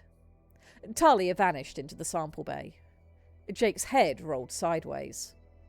The movement took a very long time. Across the rubble pocket, Jabra's crew were staring into the opened preservation housing. One of them held a cutting tool. Neither moved to use it, not yet. The core waited within Echo behind layers of withdrawn protection, its light slow and deep. Accessible. They had done it. Jake wanted to say so. His mouth produced nothing useful. Talia emerged backwards from the sample bay with two hands locked under Umi's upper arms. Umi helped, barely. His lower limbs dragged before finding enough coordination to push against the hatch. The command cowl had left pale marks across his crest. Blood ran freely from his snout in two dark ribbons and drifted around his face. The old burnout scars across his crest and the back of his head had changed. Before, they had been faint interruptions in his colour, thin, dead lines Jake barely noticed unless Umi's shroud strained. Now they burned lurid pink. Fresh colour radiated around them in branching waves, as if the injury beneath had been opened and filled with light. Talia saw it. Her face changed. Umi! I'm conscious, he said. The words slurred, but remained words. That was not my question. I know. She pulled him clear of the hatch. Umi's eyes found Jake. For one terrible moment, Jake was back inside him. He remembered sorrow as architecture, remembered the unbearable joy of standing whole inside Echo. Then Umi nodded. Once. It had worked. Jabra appeared above Jake. Her eye stalks moved over him, taking in the blood, the locked posture, the medical warnings Kilo was transmitting across every local channel. Human, she said. Jake attempted to answer. Nothing happened. I am taking that as permission. She slid one claw beneath his knees and the other behind the light shell protecting his shoulders. The suit was neutrally buoyant enough not to carry its full weight, but human limbs remained offensively arranged for dignified transport. Jabra adjusted him twice, muttering something about bilateral skeletons and poor design. Kilo followed close behind his head. I retain control of his artificial lung, circulation support, thermal regulation, buoyancy and suit stabilization, she said. Good. I cannot make him walk. I noticed. Do not compress the left side of his neck. Jabra shifted one claw. Do not allow his head to rotate beyond 20 degrees. She shifted again. Maintain the shell upright. Kilo. Yes. I have carried unconscious people before. None of them were Jacob. Jabra made a low click. No, she said. I imagine not. She carried him towards the rubble gap. Jake drifted in and out of the world without quite leaving it. Every time his vision dimmed, Kilo brought some part of the suit into sharper focus. A pressure change, a pulse of heat along his spine, a cool tightening around the implanted circulation access. His blood remained oxygenated. His mind simply had no idea what to do with it. Movement opened beyond Jabra's shoulder. Falonic's pilot hatch unfolded. Hodaka emerged carrying a case of coral tools. The young pilot looked painfully small against the Titan, who held the corridor for them. His limbs shook when he left the cradle. Separation passed through Falonic's shroud as a quiet withdrawal, an immense shared shape becoming two people in two bodies again. Falonic went still. Not asleep. His optics remained open. Their light dimmed under the strain of using even that small sensor suite without Hodaka's mind to carry the work, but they tracked the pilot as he crossed towards Echo. Hodaka stopped beneath Falonic's head. "Nick?" "I am watching," Falonic said. "You should rest." "No." The answer held no volume and no compromise. Hodaka pressed one hand to his plating. Then he turned and entered Echo with the tools. Falonic watched him go. He could not follow. He could not lift a hand or turn his body or bring his greater senses to bear without the pilot who had just left him. But he remained awake inside himself, holding the few optics he could manage on Echo's open body and the legacy waiting there. Too important for sleep. Jabra carried Jake through the rubble. Stone pressed close to his faceplate. Then the corridor opened around him, dim and crowded and impossibly safe. The inner seal had been raised just far enough to admit them. The medic waited on the other side with one hand on her kit and the other bracing a wounded survivor. Talia followed with Umi, refusing to release him even though he had found his limbs again. Jabra lowered Jake beside the wall, very carefully. Kilo issued 3 corrections during the process. Jabra obeyed all of them while pretending she had not. When Jake was settled, the suit opened his fins enough to stabilise him against the floor and reduced its buoyancy. His body became heavy by degrees. Not crushed, anchored. Sivan came to him. The medic tried to catch her shoulder. Sivan slipped free. She moved into the small space beside Jake's helmet and folded herself down, both Susella curling anxiously around her face. Her eyes went to the blood under his nose. "Is he dying?" "No," Kilo said. The answer was immediate. The medic looked at Kilo. Kilo amended, "I am preventing it." Sivan considered this. Then she nodded as if the distinction mattered.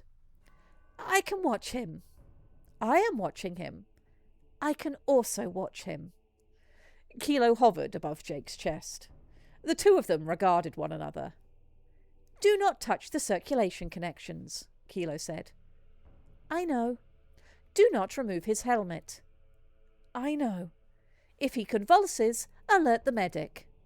Sivan's colours flickered with fear, then steadied. "I know." Kilo lowered by a fraction. "Acceptable."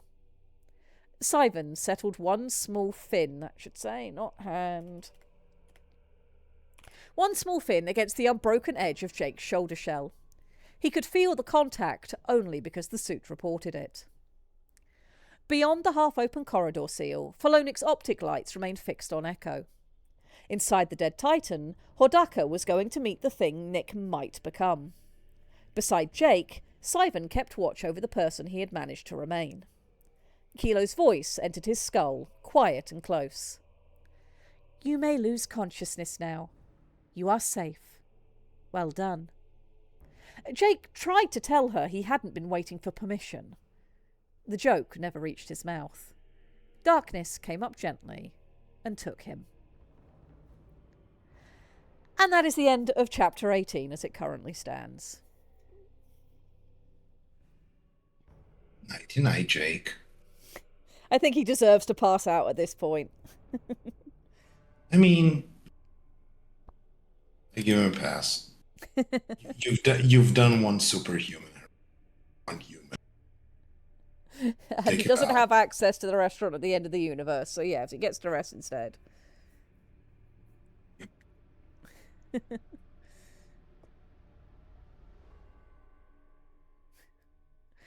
I'm seeing the conversation Vasara is happening. I am very sad that you did not assemble a 70-song soundtrack across 4 CDs.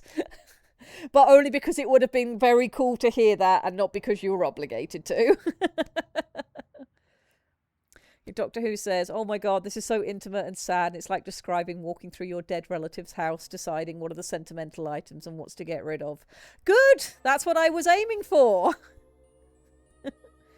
Sufficient stubbornness will always win in the end, because it will just not give up. And that's humanity's thing. We are an incredibly stubborn species. It's true.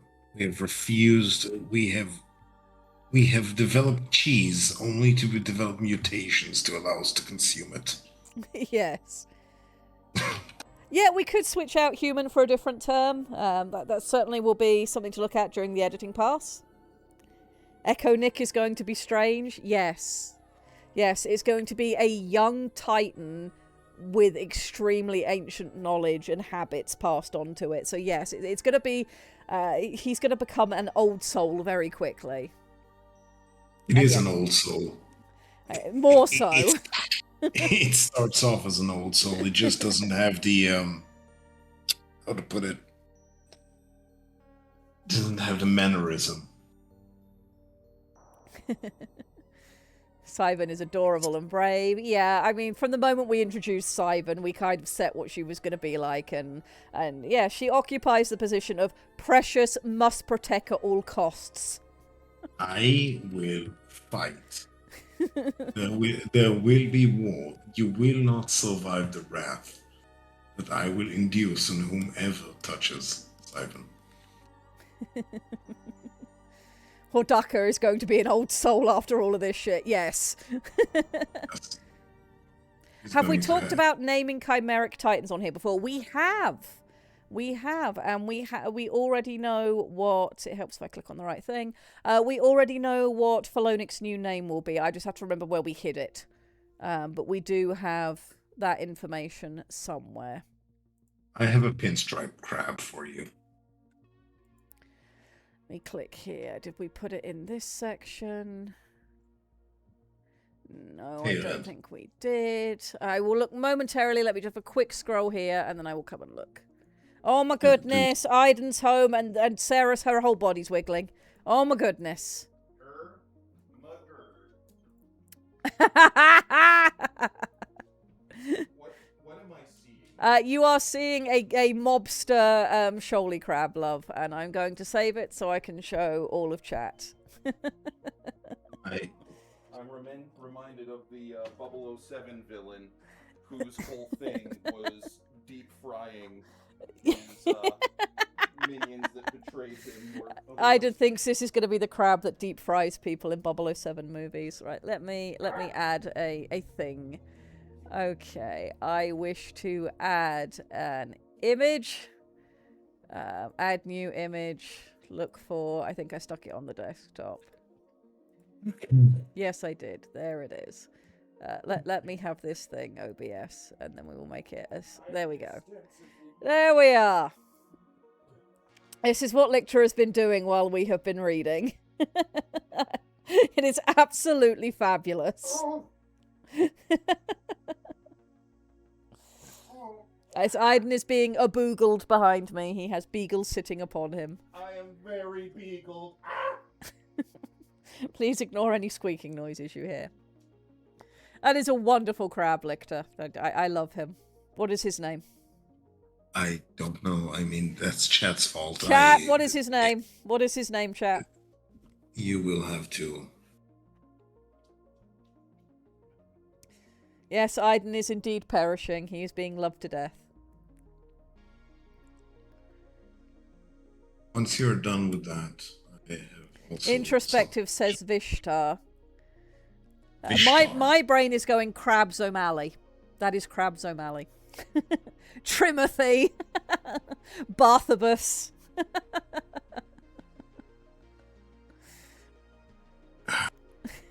Also, Barthabas. Barthabas v. Manelli. The Claw Father. The Claw Father. Oh my God, Aiden.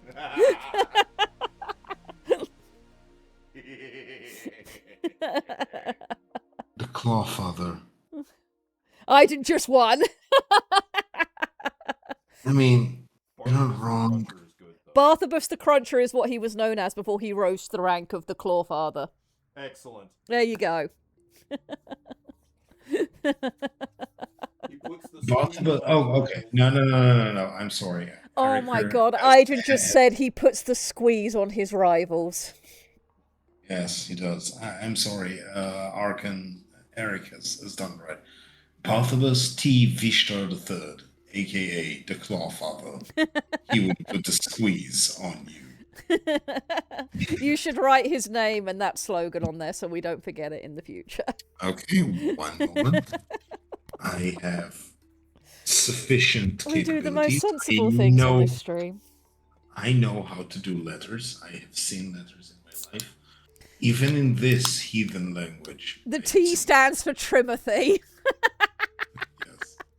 Yes, of course. Give him the choice. The offer or the pinch.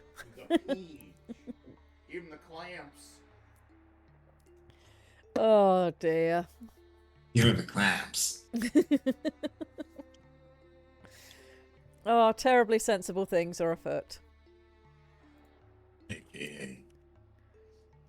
All right. Okay. No, these notes are going to have to wait until I am done. He rose to power after clamping down on rogue elements in the organization. He rose to power after clamping down on rogue elements in the organization, Aiden says. Yes. We hear him. We hear him. I didn't know if you could The- or not. He's being terrible. This is why you usually prefer me at work. Dude. Yes, why are you home? Why are you Right. not at work? No, nothing. Because the nothing- power's out. Okay, fair enough. No, that was all like, no. You come to me on the day of my daughter's quinceanera. Rail! Yes. Was that?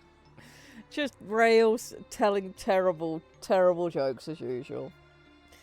You people are awful. Which daughter he has hundreds. Yeah, that's true. That's true. Of course you're not apologizing. You never do. Like Hello, Sarah. Like any good Clawfather, he always has a plan for when things go sideways. Get out. Leave. Don't care if the power's out of work. Go back to work. Go away.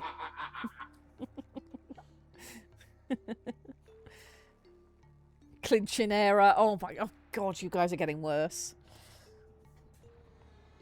All right, well, that was all the reading I had for you guys this week. It was decent. Yep, we've now Was moved it- into just 007 nonsense once again. Look, you let me out. It's Shad's fault. Hey, love, he's an expert at hiding his money in shell companies. I'm gonna kill you. Does he leave a molted shell on someone's pillow? Probably. If somebody wants to write a short story of this crap, please go ahead. Nothing makes me happier than the nonsense that happens on this slot, encouraging somebody to go out and do something creative, even if it makes me groan. Not a real company until the first mold. Let that someone be you. You can write these things. Okay. Rail and Eric are on the same page. No, he leaves a severed seahorse head. Oh no. No murders on streamings Okay. against TOS. No, that's fine. I won't do it on stream. Grab or taxes. Grab or death. Ceres is now demanding ear scritchies. Be the problem you want to see in the world? Exactly. Exactly. Remember, nobody can stop you from putting any words you like in any order you like. just on paper in front of you. Some caveats come in later when you're asking for money or publishing stuff, but you can write down whatever you want. Go and be the problem you want to see in the world. Write down some nonsense. Find somebody who'll be receptive to it and read it to them. If it makes them groan, that's also fine. Yes. So what you're saying is I should absolutely continue to make you grow. No. I'll read you Empress Teresa again. That's just microdosing psychic damage again.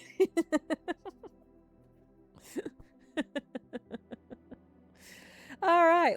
Well, I take it then, as there's nothing, I haven't seen anything massive turn up in stream, that we're okay with that sort of description of this scene and Jake's perception of concordance from the outside. How do we feel about all of this?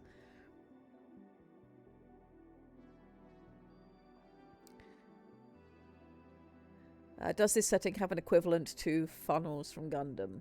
I don't know that I'm the best person to answer that question. I don't know. What is a funnel?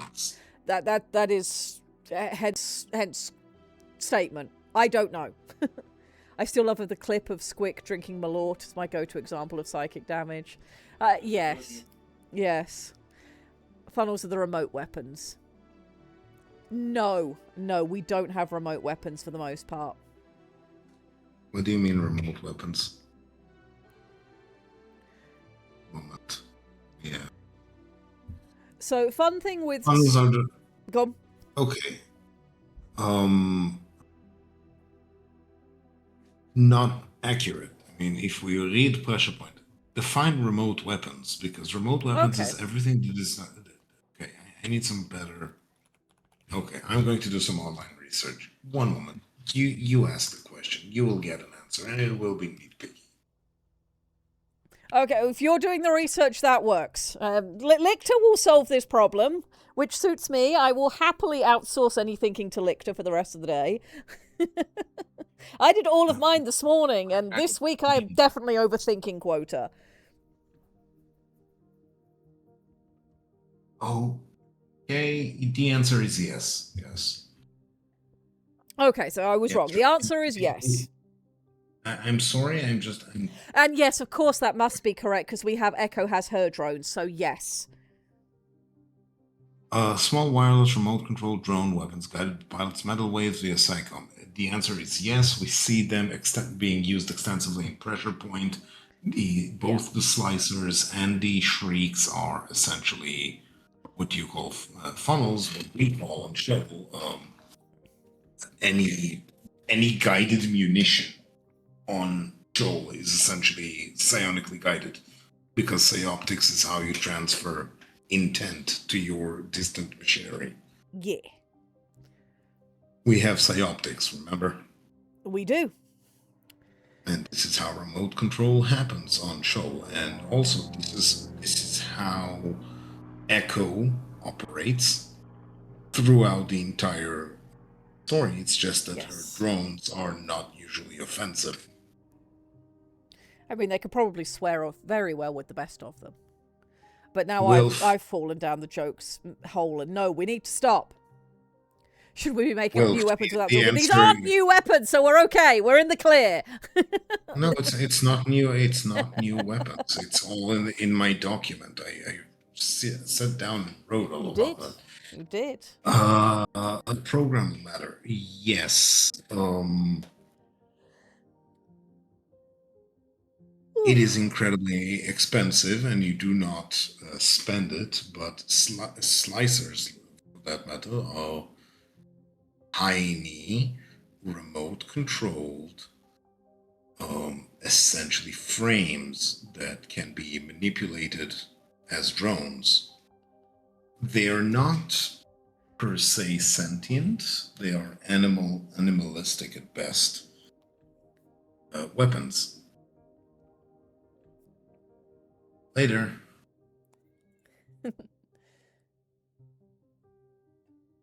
Take it steady, Basara. It has been lovely to hear about your writing escapades of the past. Again, hats off to you.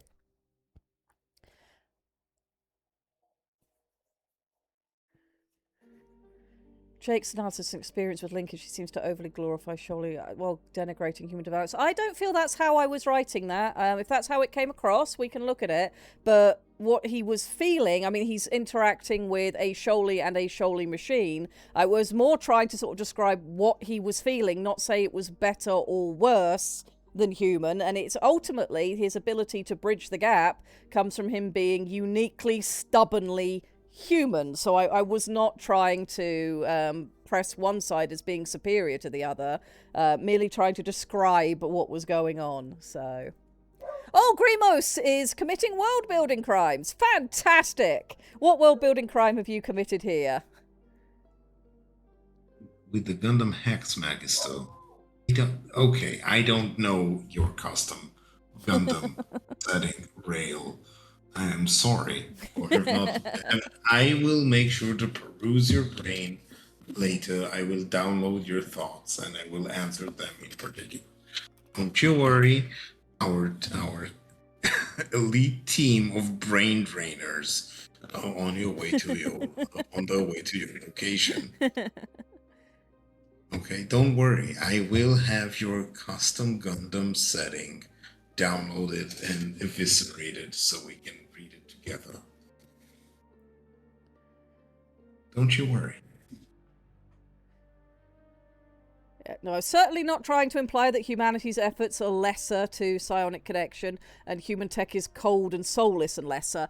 Human tech is soulless by definition in terms of this setting. That doesn't mean lesser necessarily. It means different. And the word, I tried to be cautious in using the word lonely, but if we need to have an editing pass when we get to that stage where we're a little bit more specific with certain words to make sure they balance correctly, we absolutely can.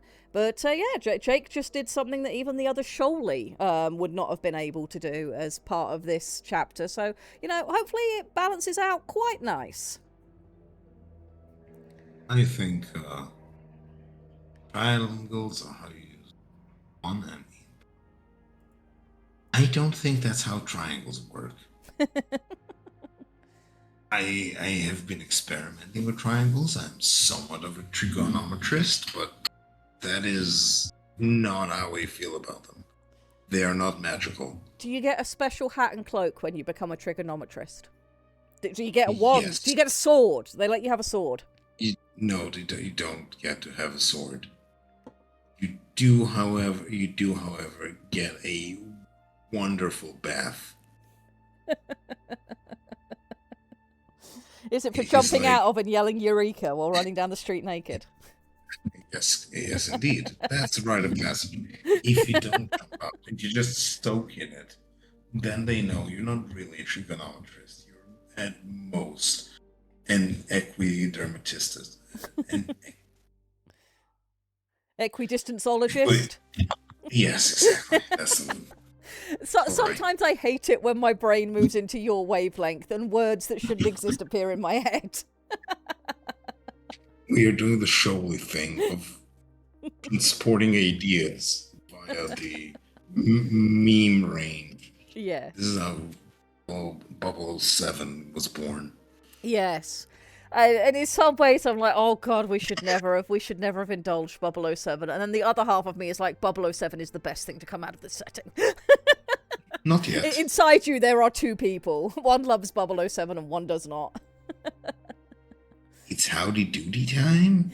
All right. Is that a reference I'm not getting? This sounds very American. I'll give it that much. Indulge no further. We are about 10 minutes from when I'm supposed to stop, and this is all that I had for you guys this week. 7,000 words wasn't bad, especially on top of about 60,000 words on another project. I have problems, okay?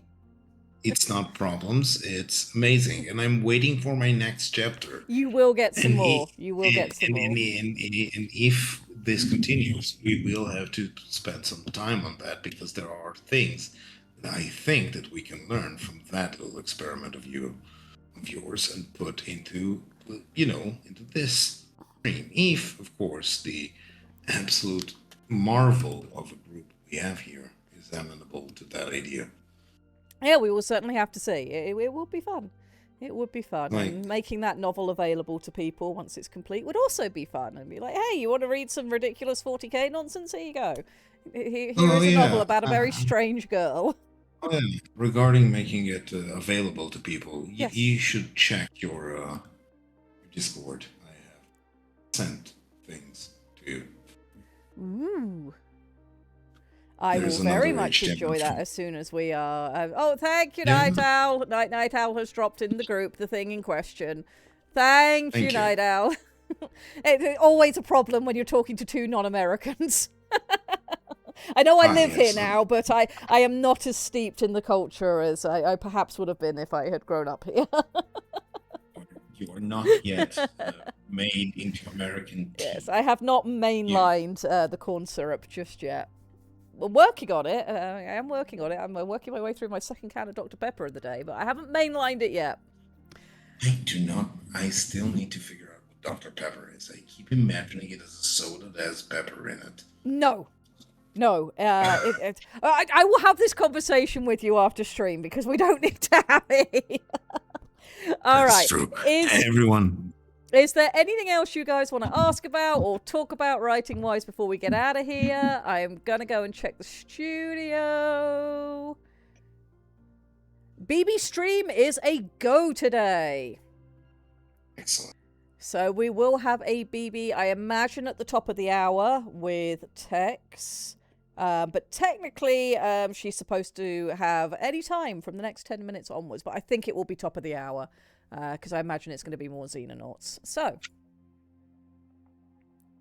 BB Xenomorphs. soon, yes. JJ the jet plane. Oh God. Oh God. I would question no further. Yeah, we've seemed to have dragged chat without intending to into children's television of the distant past.